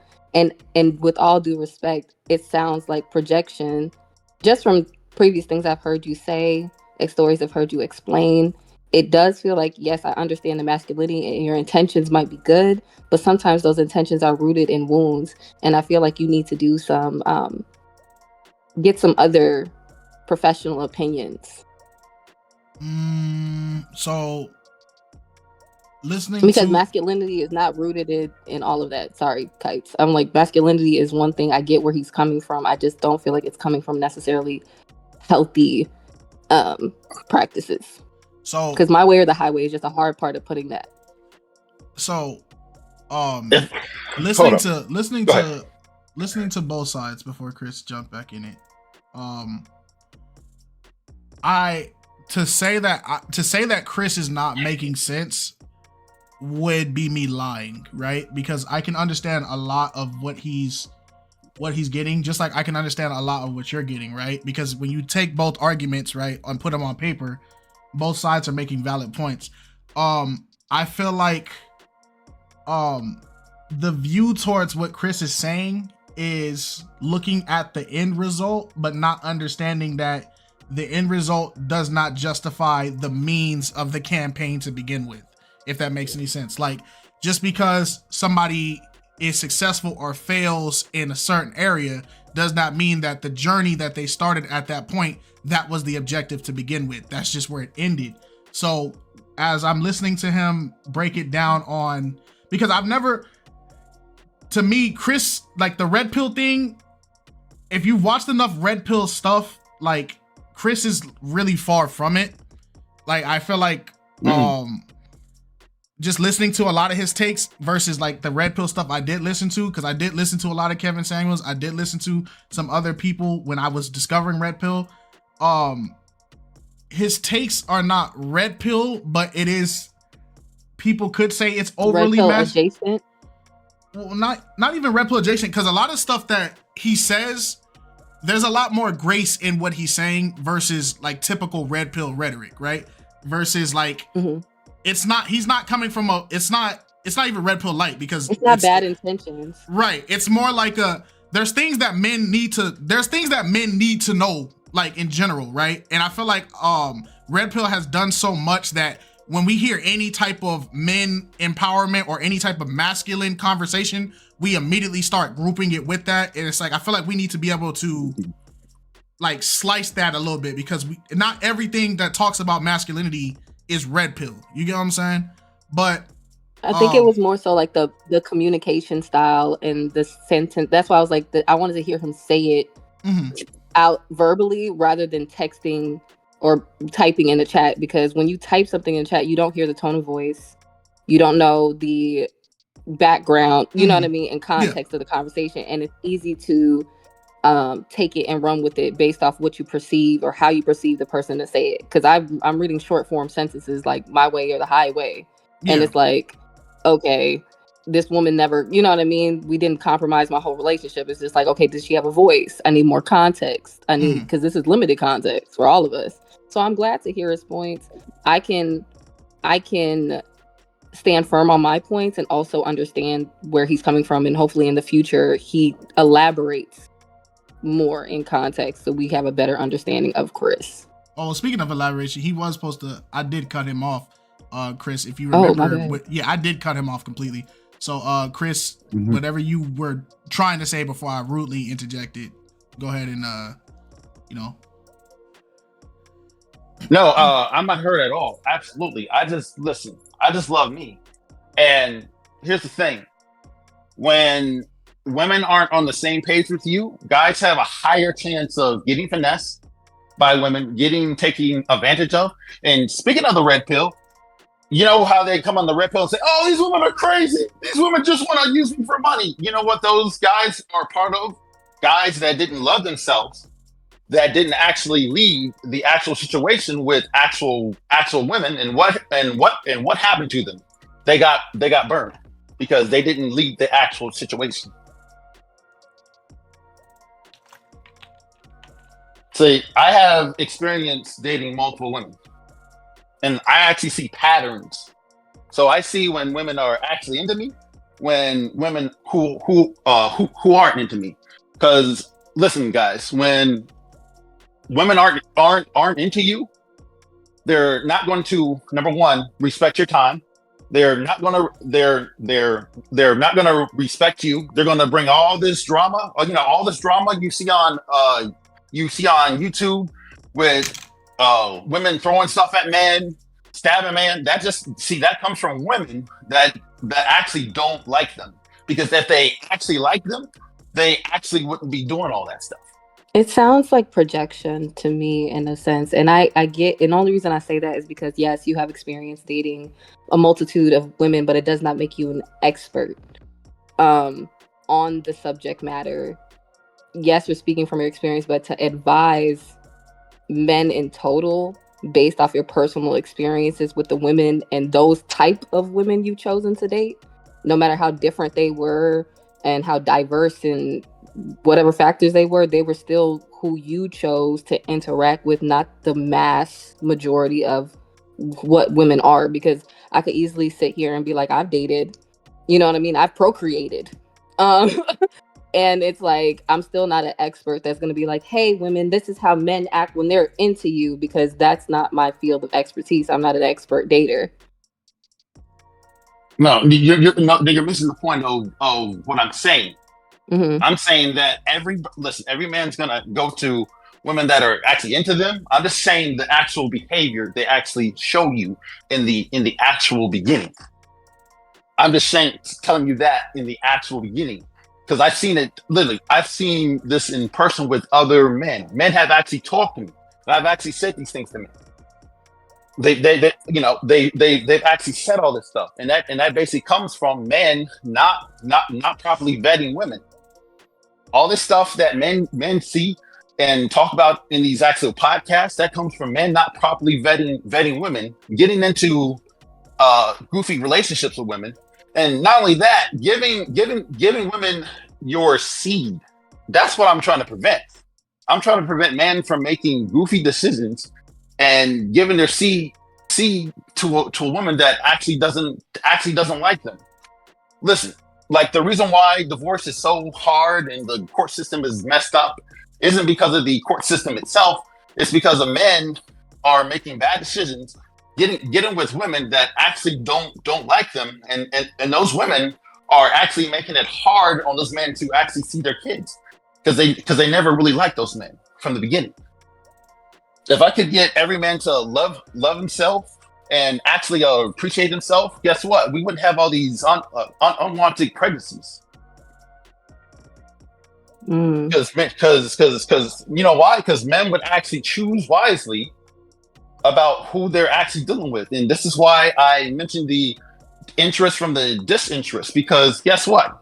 When you're dealing with a woman that actually is into you, all those issues that men actually complain about goes away because she's following your lead. See, like this is what I believe. Okay. I believe a man is the closest thing to God. So I believe that man should represent God in his actual actions. So this man's got to be truthful, honest, and actually consistent. Not to cut you off, but I Yes, literally go ahead. just wanted to debate the standards of what you thought. I don't want to take up the entire flock talk. No, my bad. Go ahead. No, you good. But that's all I'm trying to prevent. That's all. Go ahead. I'm going to. I hear what was debated. I hear what has been said. I kind of think about the previous question, which was, are your standards keeping you single? And I feel like a lot of this back and forth that people deal with in relation to their standards, the things that they're willing to accept or they're not willing to accept, or in the realm of compromising and whatnot. I feel like people have unfortunately lost the core concept of dating or falling in love with the person that likes you or loves you back. Like, it's all of this extra, all of the I need possibly compromise with you, because I mean you gonna compromise with people you love. That's just kind of how love works, and like building a bond with people works. Like, you should date who you love, because genuine connection and like emotional fulfillment are like the basic and core foundations of a healthy and lasting relationship. For whatever reason, that plot has been lost on people. It's like, you choose somebody that you love. You don't care about society's expectations, the pressures of people around you, convenience. Like, create and cultivate a bond on trust or respect or mutual understanding. Like, I don't understand what is kind of really hard to grasp. And I'm not like saying you specifically, I'm saying like everybody. I even think the foundation of Pop the Balloon like kind of has forgotten that these are the core ideas and values that make any type of like relationship, even friendship, whatever the case may be, last. Like, imagine being in love with somebody that loves you back. Personal growth, allowing both partners to support each other, becoming the best version of themselves. Like, why is that something that we don't want anymore?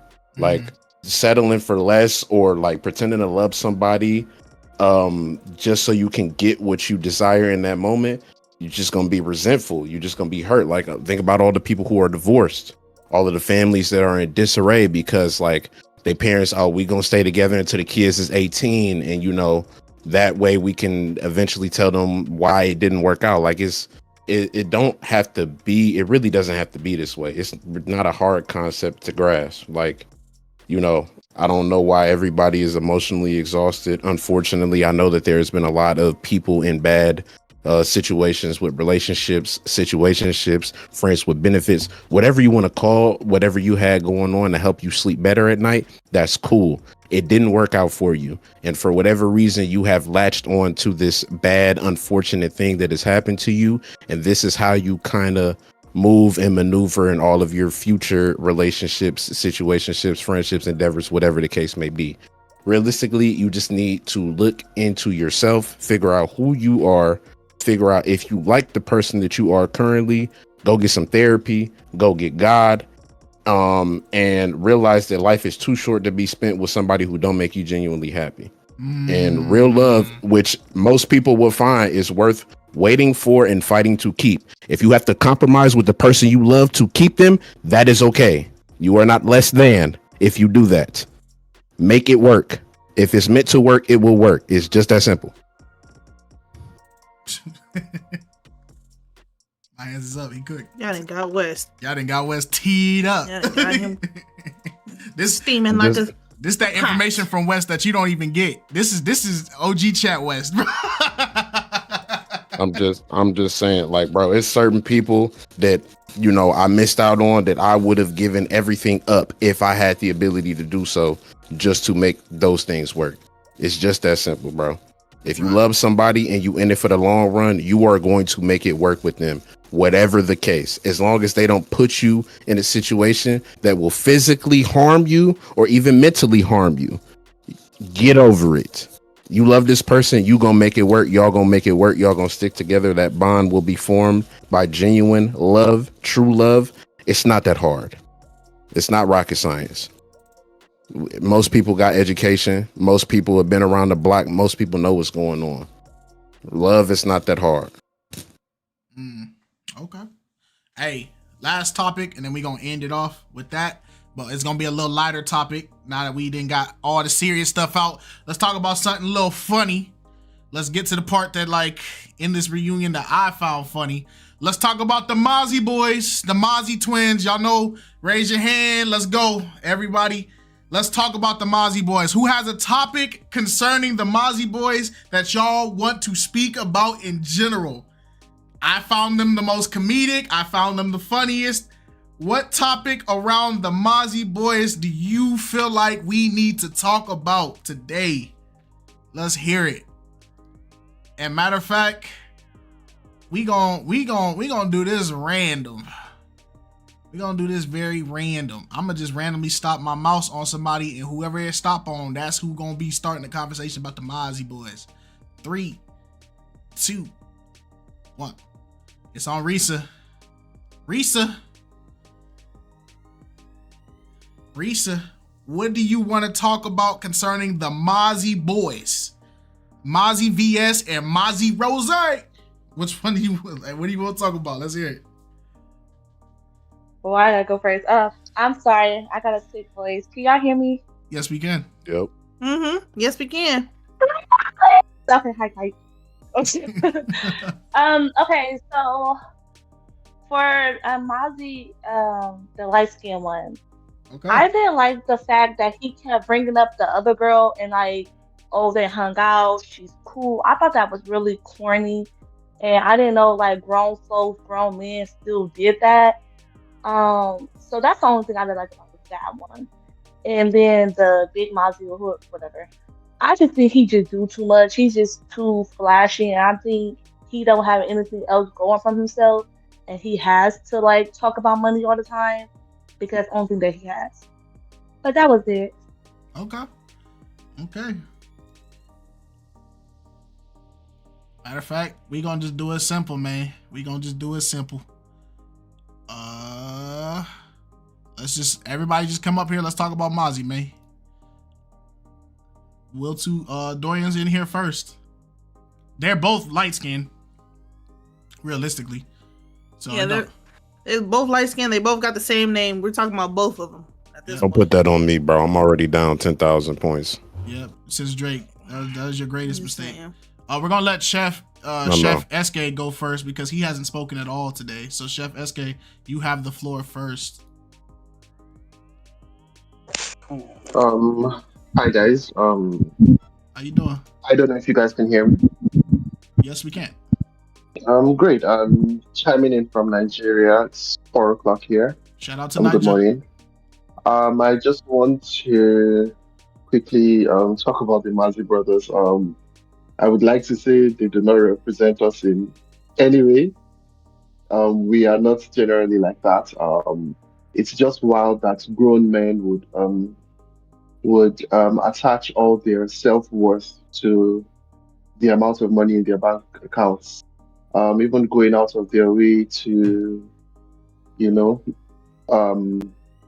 fake certain things like being on a private jet. I'm talking about supposedly expensive jewelry on their necks and, just degrading other people based on, information we can't even verify. I mean, like Dr. J said, it smells like fraud, but none of my business. But I just wanted to say they do not represent us in any way, shape, or form. This is my first time here, and I thank you guys for letting me speak today. Shout out Chef SK and shout out Nigeria. Shout out to y'all. We love y'all. All right, we just gonna go. Will Too Humble, you next. How you feel about Mozzie, the Mozzie boys? Mozzie Rose and Mozzie VS.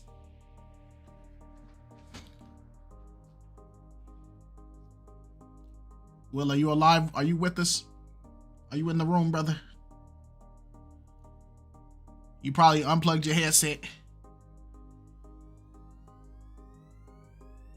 Am I in the room? All right, we're gonna yeah, you in the room. We might have to come back to Will.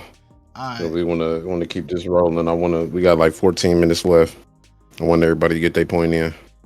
Before we get to the other people, I do want to play the clip that was the highlight of the Mozzie era. I want to play it for everybody.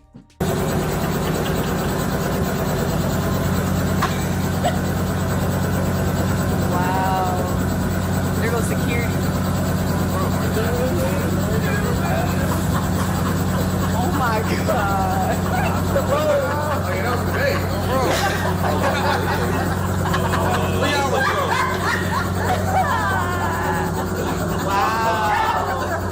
Wow.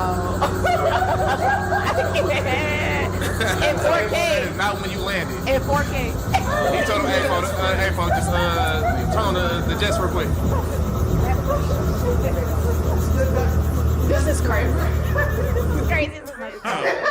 All right, so I saw Uche's hand go up first. Go ahead, Uche.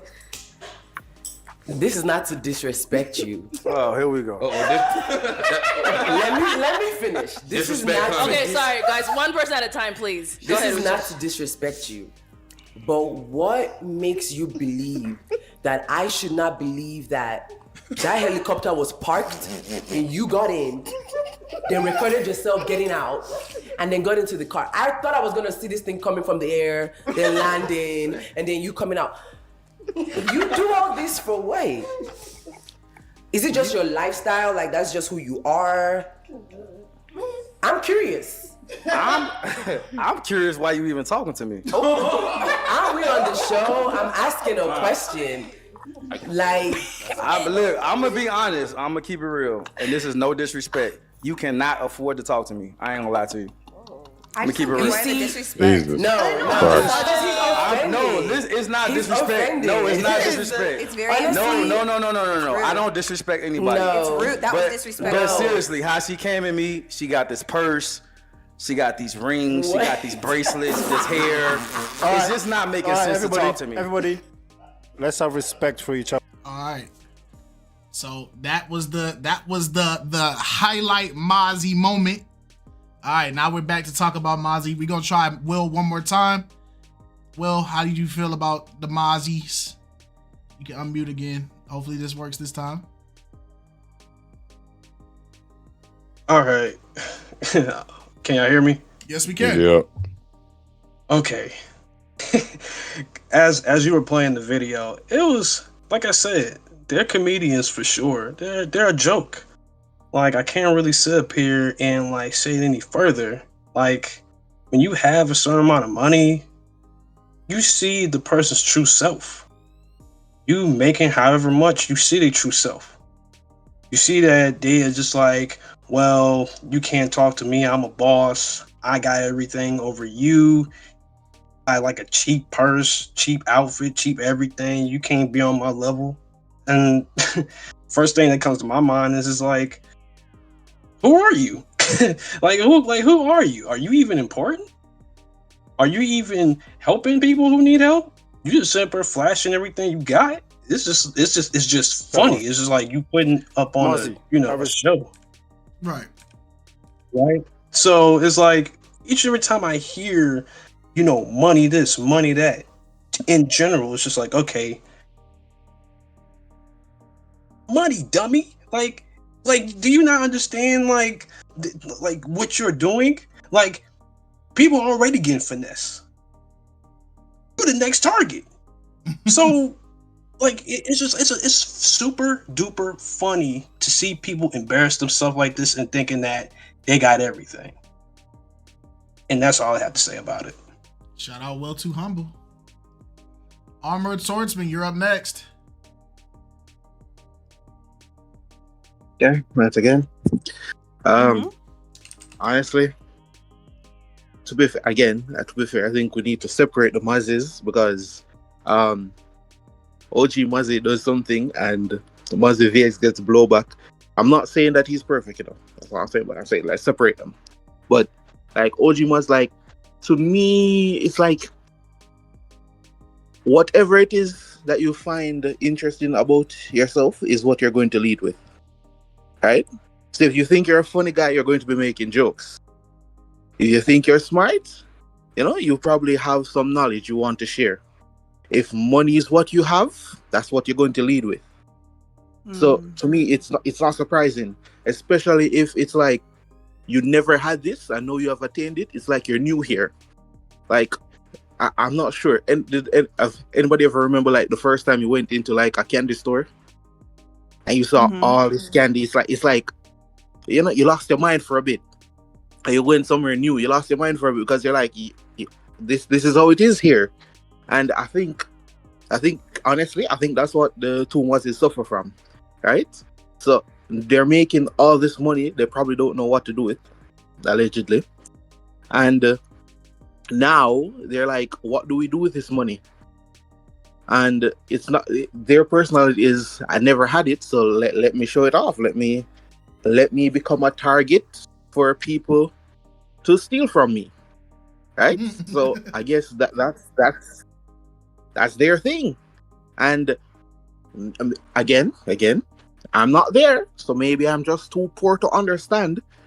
But still, it just seems to me like that's what you think is the best thing about yourself, and that's what you're leading with. That's what it seems to me. Right. I want to throw the reason why both Mazzies get flack, in my opinion. Big Mazzy was fake flexing, 100%, right? We can understand that. Little Mazzy is not exempt because Little Mazzy, he gets the blowback he gets because he has a very, very strong disconnect and disrespect towards things that are economically beneath him. For example, he took a whole jab at people driving Toyota Corollas and being normal guys and just working, right? That's a very big disconnect, especially for somebody who admitted himself only came into wealth 15 years ago. And now you're calling dudes that drive economy class cars and work economy class jobs, you're calling them boring, lame type of people. I can't respect that. So it's like, I caught all that in the reunion. Plus, at the end of the day, I don't respect fake flexing. Even though this Mazzy VS, he has the money, that's cool. But I don't respect people who, when you get to the top, you have no right to talk crap about people who are at the level you just left from. You get what I'm saying? That's a strong disconnect. We brung up in the interview, Lil Yachty's interview with Charleston White. That's why we said you guys need to go look at that interview. That encompasses both Mazzy's behaviors, that entire dialogue between Lil Yachty and Charleston White, of Charleston White having to tell him like, yo, you've been rich for so long, you forgot how reality works. And Lil Yachty was just completely disconnected completely. So that's why both Mazzies, in my opinion, they both catch the bullet because they both were doing it. Yeah. It's just one was just louder. Disrespectful. Go ahead, Alex. They're both disrespectful. There's nothing wrong with having wealth. There's nothing wrong with paying for the things that you desire out of your hard work of achieving wealth. But it's another thing when you're constantly like referring to people as beneath you. You lose all basic morals and respect for people in general. So if I was somebody that was homeless and because you're rich, you're gonna spit on the ground that I walk on because you feel like I'm beneath you to even be in your presence. It's disrespectful. You can have wealth all day long. That's fine. That's cool. Nobody's saying that they, if that's what you want to do, you want to flex the chains, the jewelry. It's you always constantly having to validate and let people know, like, this is a $1.9 million watch that I got on. Did I ask you, brother? I can't even have a conversation with you and know your name first before you tell me what you got on. Versace head to toe, Gucci this, Gucci that. That, like, there's more to you than that, because if you were to remove those things from you, who are you as an individual without those glitz and glamours and the jewelry and the all that kind of stuff?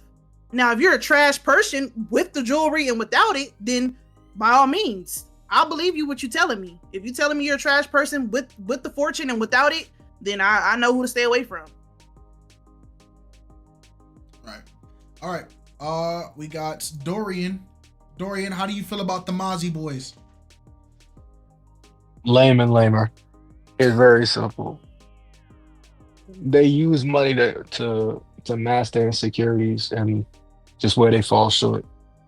And where it comes to a head is especially in their interactions with other people. That's why we can't delineate from them, because they have the same reaction.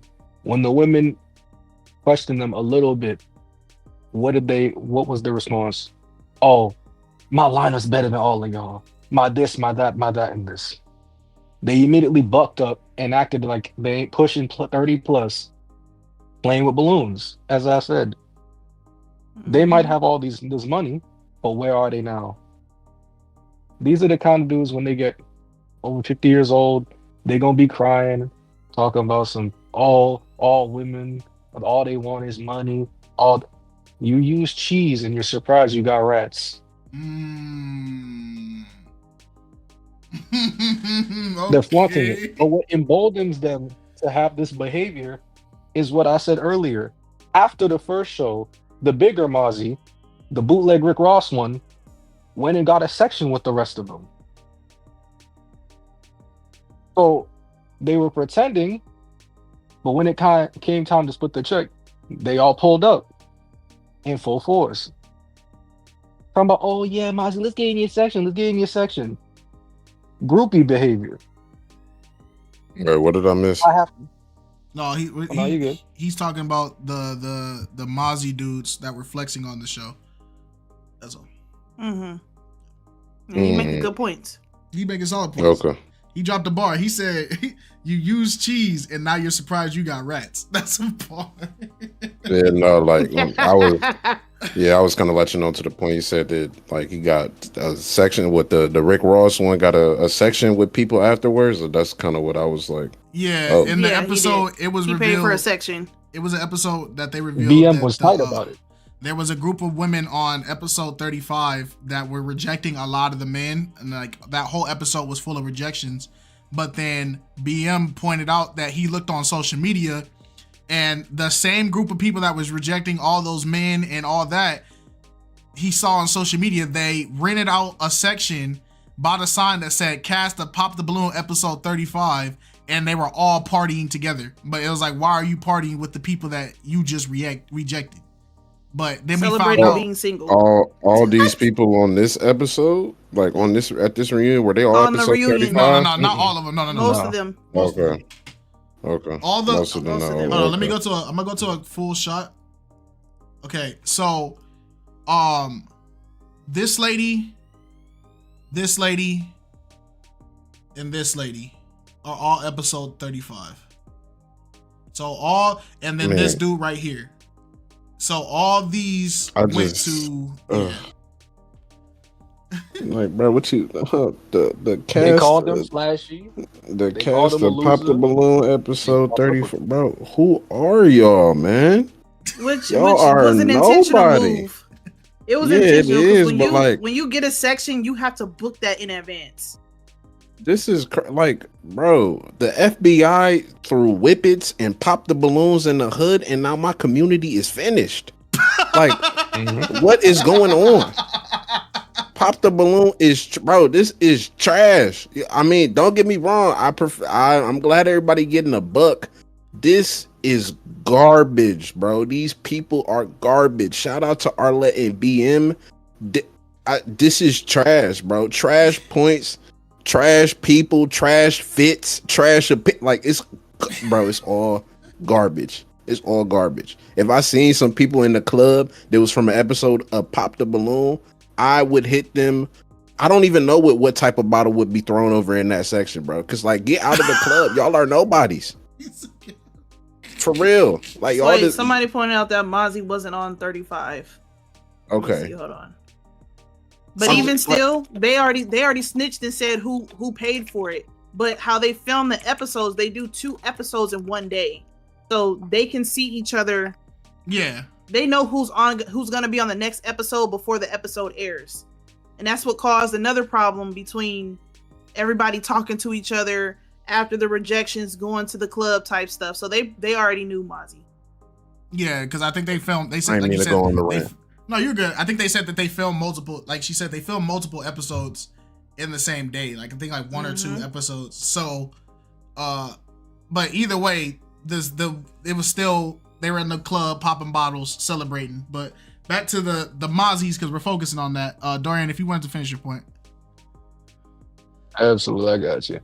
Ultimately, I saw someone in the Discord say it. I have to repeat it because I was going to say it originally anyways. Look at Drake. Money, status, and fame could have unlamed him. Bootleg Rick Ross and his mini-me, money definitely can't unlame them. And no one knows who they are, so they cook. Okay. That's where that stands. It just is what it is. And when they come up here grandstanding, they get emboldened by it, by the same women who pretend that they don't like flashy. So the main reason why they can't even escape their stupid behavior is because they're surrounded by yes men and yes women who just want to use it. It's a sad life. Couldn't be me. Oh God, it could not be me, bro. Oh my goodness. All right. Shout out to Dorian. All right, we gonna have to rapid fire these. 2 minutes per person. We got like 8 people left. The last person that requested to speak was Smiley. He will be the last person. Okay. Let's rapid fire, y'all. 2 minutes. Right. Chris, 2 minutes, rapid fire. Tell us about the Mozzie boys. All I have to say about the Mozzie's boys is this: feminine behavior. Think about what they said. This woman can't afford to talk to me. The same stuff women say. Feminine behavior. None of that behavior was masculine behavior, because if it was, they wouldn't have got emotional about the woman not wanting to date them. They would have sat quiet about it. But instead, once again, these are guys that like to lead with their wallet and not lead with who they are as actual men. Right. Because when you know who you are as an actual masculine man, you're not leading with your wallet. You're actually leading with who you are, meaning your character and your personality. And they're just covering all that stuff up with money. That's it. Okay. Shout out Chris. God. All right. Appreciate you. Shady Angel. Hello. Man, watching them two was like watching a caricature in live action, man. It was crazy. And it hurt me because, being black and trying to get money, it's like, yo, why you acting like this? Exactly. It's like, if you were to walk around with that many chains on, you know you're getting snatched up. Like, don't act like that. Don't show off your wealth. Right. Crazy to me. Yeah. And all I gotta say is, like, coming from the streets of New York, you're supposed to know how to act. You gotta know how to move around, because people will, they don't care about you like that. You gotta be careful and protect yourself and the people around you. But walking around flashing wealth, especially on a public platform like this, is crazy. And I just think, for their, future, you gotta protect yourself, protect your assets. And, we got Dr. Dez talking about the FBI looking to their assets. Like, yo, your money could get snatched up at any time. You gotta put yourself, stand with something that's intangible, so you can stand as a man. But that's all I gotta say, man. It hurt me as a black man, trying to work my way up, and then you see, coons acting like this, man. It's crazy. Right. Okay. Shout out Shady Angel. Boom. Hurdle God, you up next. Are you calling 2 minutes rapid fire? Are you calling them Yo, sassy? yo. I don't think sassy has been used in this conversation, but if somebody is using sassy, I ain't seen it. But go ahead, Hurdle. Yo, I just wanted to say, I'm calling Cap on BM. During it, he said I had no idea this was gonna happen. What happens if You know, you put all these pompous people together, especially the two Mozzies. What did he think was going to happen? What? I don't understand. Like, I really think it's all for clout now. It's very entertaining, but it's not productive anymore. And it's really getting sad to watch. Mozzie, Big Boy Mozzie, I feel like, you know, he only attracting girls who are going to take from him. And a woman should give to a man. A woman should provide as well. A woman should provide her femininity, and she should provide her safe space for a man. And I feel like he's just going to get a woman who wants from him and is going to take all the time. And he going to be lying on his deathbed. And if he keeps it up, he going to be lying on his deathbed wishing he, you know, changed, you know, his morals and beliefs. And he gonna have all that money, and it's gonna stay on Earth, and he gonna be, I don't know, but that's all I had to say. All right. Shout out to you, Hurdle. Appreciate you. Yep. Nitro. All right, Nitro. Big man Nitro. 2 minutes rapid fire, brother. Sorry, just trying to unmute myself. My problem with the Mozzies is that, see, the one that looks like Rick Ross is out here down talking towards people, and Mozzie SV, or whatever you want to call him, is co-signing everything. Like, how do you look at another human being and said, yo, you can't even afford to talk to me? Who do you think you are? Right? Go say that in the wrong neighborhood. In GTA. See what happens. GTA, allegedly. GTA, yeah, allegedly. Right? And then as you all see, when the helicopter came down, or supposedly came down, my bad. Helicopter you can still see the hook. It was not in the air, brother. Let's what I'm be for saying? real. What I'm saying is, you can still see the hook on the pallet that the helicopter was on. And it's like, yo, what are you really trying to do? If you gotta fake it that hard, you probably shouldn't be doing it. Right? And they're a bunch of boys. And that's why I have to group them together, just the way that they conduct people. That's why I liked when BM came out and he said, doesn't matter how rich you are, how poor you are, I talk to everybody the same. Doesn't matter what you do, I talk to everybody the same. He's an example of how somebody should be. You might have a different personality than BM, but that how you conduct yourself when you treat other people, that's how you gotta show it. And these Mozzies are just here disrespecting people on live TV. They're trying to go at BM. They're trying to go at everybody else. Girl in the white dress. They're trying to demonize her because she's trying to go about her own path and everything. And it's like, okay, let's see what you are without all that money. Or, you know, take that money and just go to the wrong neighborhood talking that way and see what happens 2 hours later inside GTA. And, you know, and we'll see. All right, we'll see who's crying. We'll see who's crying mama and all of that. Treat people with respect. Right? Don't sit there and say you cannot afford to talk to me. Like, what are you trying to accomplish on YouTube? And we've seen you fake it.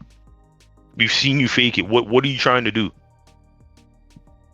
Sorry, I was just heated, but that was more of a rant. But yeah. No, you good. You good? You straight, brother. You was in All your right. time zone, your time limit, so you good. Shout out to Nitro. Yeah. Appreciate you. Who next? I think Miles, then Monet, then Shot Caller.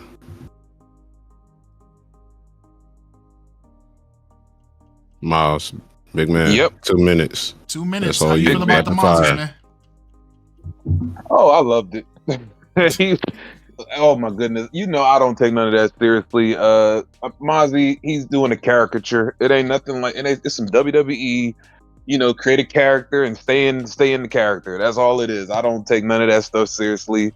BM was petty for leaving, you know, letting him come out there with the security guard, you know, even posting that video of the helicopter and putting it on there for everybody to see it. BM got to take some responsibility for that because he's the final decision maker.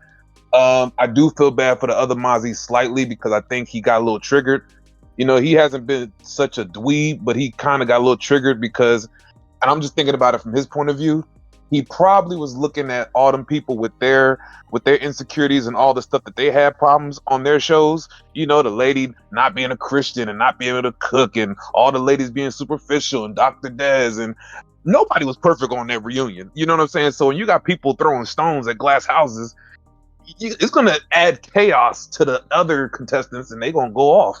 I mean, it was all chaotic. I blame every last one of them. You know who else I blame too? I blame the ladies that's out there who love the Mozzie's low key, because they even said, man, you give me a chain, I'll rock with you.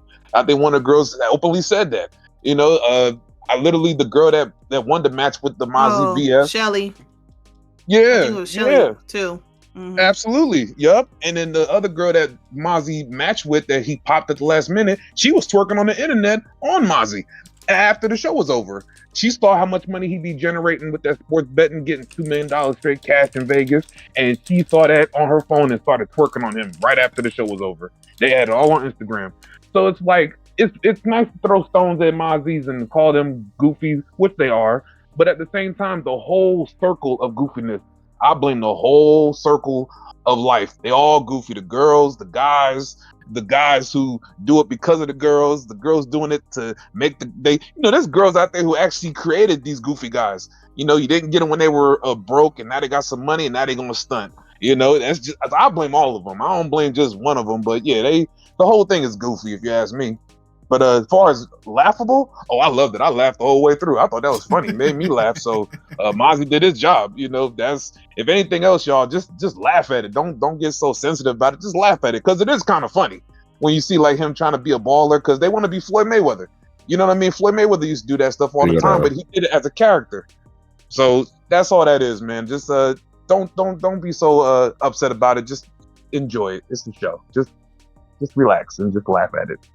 All right. Shout out to Miles. Appreciate you.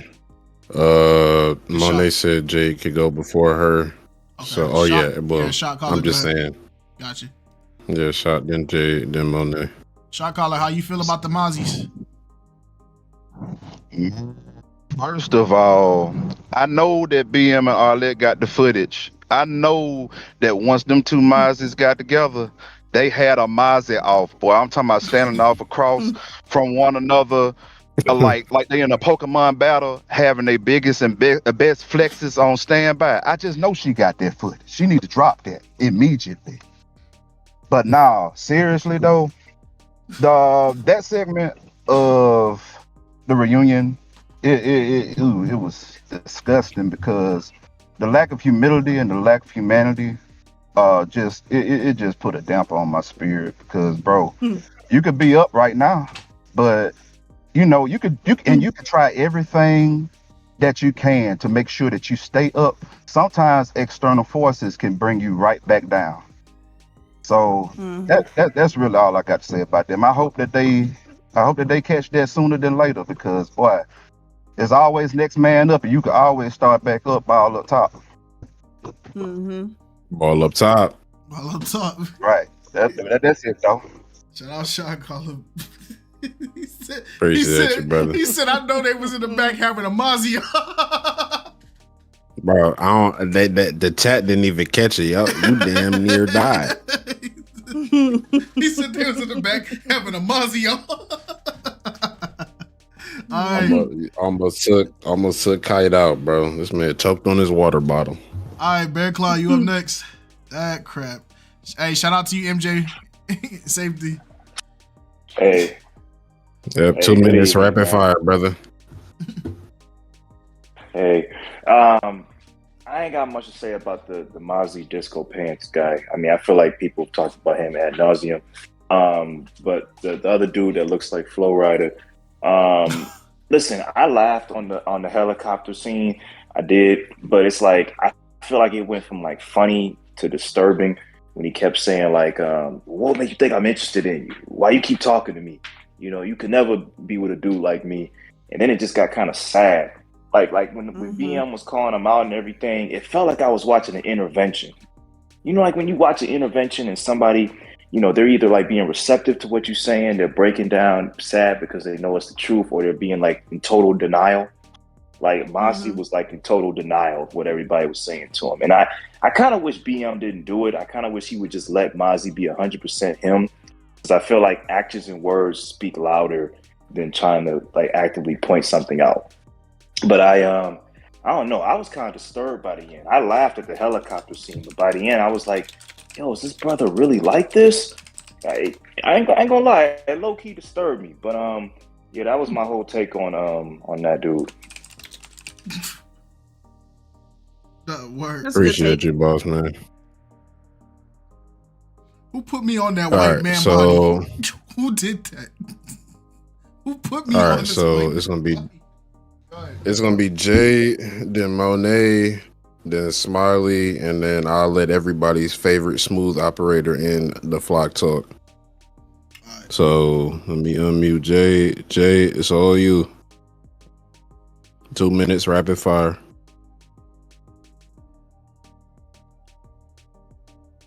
You unmuted and you remuted yourself. There you go. Oh, there we go. There she Yeah, got it. Are you talking about that president body? Nah, it's just we Oh, locked in on okay, the anyway. the Mozzie boys, the Mozzies. Oh shoot. Okay. Child, listen. The only thing that makes me think about the Mozzies is like when I think about the boys in high school that needed like a whole bunch of people around them to be popular. And then they were like the dudes that were like dealing with a whole bunch of stuff behind the scenes, like at home. That's what I think about when I see them too. If I was at the reunion, my face would just be in shock. Like I wouldn't necessarily be laughing at them, but I'd just be like, "This is crazy," and it Concerned. just makes me think. It's very concerning. It's very yeah, concerning. it's like very concerning. It's like, something must be going on, like where they have to do all of this just to be seen. Like I just really hope they do some self-assessment and some healing. That's all. That's all I wanted to say. Shout out to Oh, Jade. that's a good point, Jade. And Jade, I'm gonna get on you for the presidential picture because you started something that is a problem, and I don't respect it. I don't respect it. I don't respect it. Oh, I'm sorry. I was like contemplating. I was like, man, I hope I don't get in trouble because I was like, KiteZz for president, yeah. But I'll then, protect you, bro. He won't be able to enforce no rules on you, bro. We about to run that picture into the ground. Thank you very much for your service, Jade. Everything that you have ever done in life, I will free you from those burdens because we are about to run kites into the ground off of that picture alone. Thank you so much. I told y'all don't know what y'all signing up for. oh my gosh, bye. Y'all keep. It's over. KiteZz, can I put this as my It is. profile picture? If I see anybody with that profile picture, I'm banning. I'm banning. Yeah, Y'all better he not put probably me on gonna no ban picture. you. Yeah, he probably No gonna. picture. I'ma ban you. I'm banning you. I'm gonna ban you. I'm gonna ban you All myself. right. I'm not playing. All right, actually, yeah, that's fine. Go ahead, Smiley Smiley. goes, and then Monet, and then Yeshua. Yes, sir. 2 minutes, rapid fire. Man, that was so funny, man. Nah, but I really got a real question for Wes. Remember when you said you brought up a good point, the tricking if you got it thing from last episode? Mm-hmm. This kind of relate to that, Wes, because the thing of it is, he's a perfect example of what I'm talking about. He the type of dude to do that type of thing. So my question for you is, like, why do you? Cause Miles brought up a good point. The dude was twerking. I mean, not the dude. The female was like twerking on him on Instagram. So like, Wes, why do you think like females act different? Like they act like they don't want to trick, but then they behind closed doors they accept them. You know? Why you think that is within the black community or just any community? Period. Why Yeah, did I was y'all about to post say this that's man in here? What is this? yeah, I ain't gonna lie, Miles. That's a crazy picture, brother. Oh my Yeah. goodness, that is insane. I got you, Smile. I'm finna reply to your point. Yeah. So in relation to That your was a good question, point in yeah, last episode. yeah. So in relation to your question, I would say it's really just a matter of people really know who they are or like trying to fake the funk. Like if you the type of person to like allow yourself to be tricked on or whatever the case may be, allow somebody to spend money for you and all of your being, that's okay, really, as long as like you realize who you are. Some people just kind of don't want to accept the fact that they are like that simple. Like everybody has complexities to them. Most people I would say have complexities to them, but a lot of people are very simple minded in nature and like what they like. And as long as they honest and like open about liking what they like, I feel like that is completely okay. I don't know why it's in specifically women. Like a lot of women will fake the funk on like who they are, but I think that's just people not being honest with themselves and open with themselves. And that is kind of like across the board, essentially. It sucks, but realistically, as long as you vet the person that you're dealing with or whatever the case may be, you'll know somebody's character and know who you're dealing with. Yeah, and I just got one more thing to say to Wes. How you think we could have a solution within the black community? Like, what do you think that needs to be changed with that? I mean, the answer I'm gonna give most people not gonna like, but most of these conversations really start at home. A lot of people don't got good family members, good friends, good people in their corner to kind of give them like the honest to God truth that they need. Luckily, I have been blessed to have great friends and great family members and great people in my corner surrounding me that keep me grounded and let me know what's up, let me know when I'm tweaking, when I'm tripping, and when I'm doing what I need to do as an individual. I would just say off rip, like people don't have good people in their corner. People don't have good people in their crib. People don't have good people around them. They don't even seek good people to be honest and open with them. So the moment people start looking at their surroundings and like kind of mending the bandages and like the scars that they got in their closest proximity, that's when people be able to heal and like truly be open with themselves. And then that's when that issue that you're speaking on specifically will like kind of disappear. Dang, that's deep. That's deep. So basically, you just like an environmental thing. If they just change their environment, everything could kind of be okay in a more positive way. That's deep, man. That's all I wanted to say. Appreciate you, boss man. All right. Most definitely, love. Yep. All right. Monet and Yeshua, y'all are our last two. And Monet, I'm gonna let you go first because we got a lot of Yeshua Glazers in here. I respect the Yeshua Glazers. I feel like they need to have their ears satiated and such.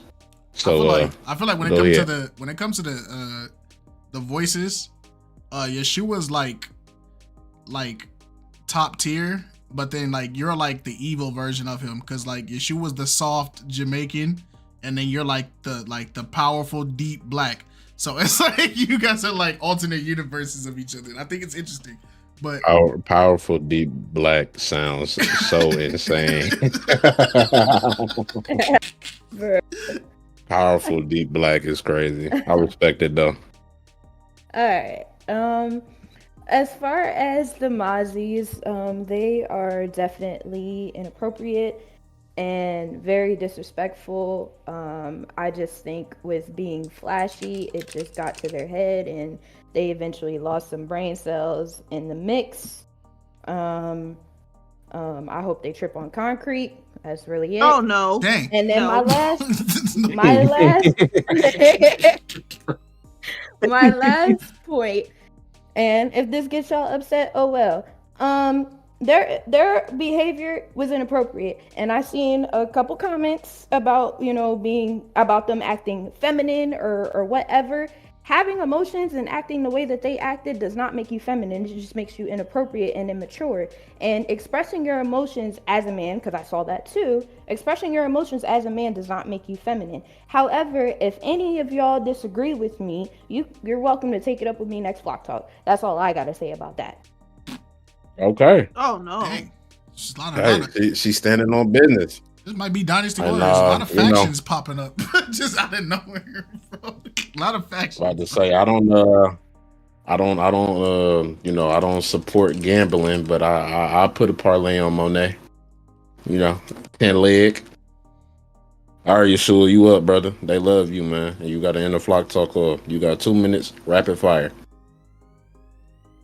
You gotta unmute him first. There you go. Somebody got him. Yeah, my bad. Go ahead, Yeshua. Unmute. End it off. Everybody get ready. So you, brother. If he's even here. So you.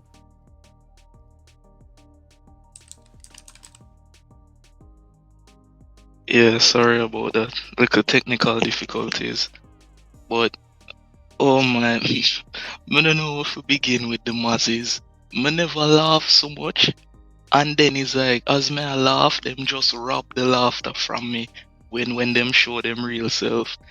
No, Mazzy number one, him look like Rick Ross. When I first see him, I wait for hear him say some kinda ad-lib like, huh, like Rick Ross.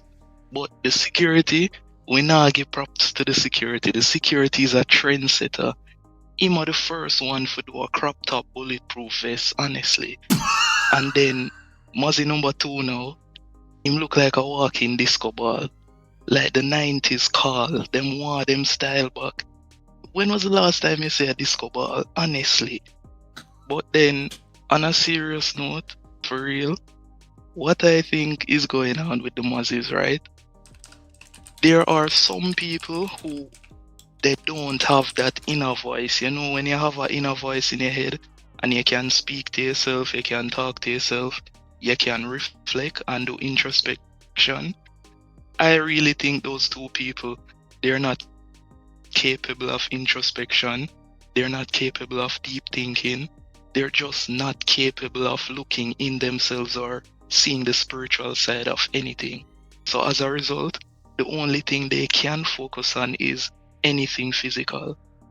That's why they overcompensate with jewelry, flashy clothes, and then that's why their character is so terrible, because they only can see and value physical things. And it's sad, honestly. They come like big, I wouldn't even say GTA characters, that's too high level for them. Them come like Roblox characters. Only in Roblox you will see people like that, honestly. But it's just sad, they're so serious with it. They don't even have any self-awareness. And just the fact that them do all of that with a straight face. May I look for Mazzy number one for man there like him, the king of the hill, like say, yes, this is my time to shine, this is me.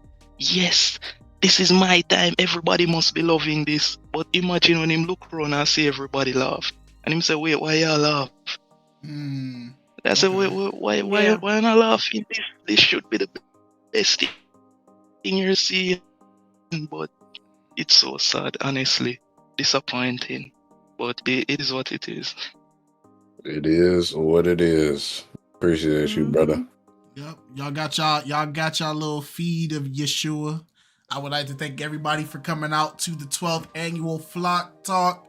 I would like to give a special thank you to my boy West 2G18 West Side for taking the time out of his day to moderate and do a lot more talking. As you guys can see, he has a lot to say. He's very intellectual, very demure. But Appreciate y'all. W Glaze. And then shout out to my lovely wife. It's just Alex always, because she allows me to do these things and she is my partner in crime with all this. And give the most glory to God for allowing us to have the platform. I thank you guys for being here. I hope you guys enjoyed the conversation. If you guys want certain topics to be on the next Flock Talk, you guys have until Tuesday. Oh, my bad. I don't mean to cut you off. Thank you for reminding me, Quenu. He wanted to, like, if possible, we could say the prayer for the people who lost their life in that plane crash and like the helicopter crash that just happened. The charter flight, I believe it was. So yeah, before we end off, that's what he wanted us to do. Got you.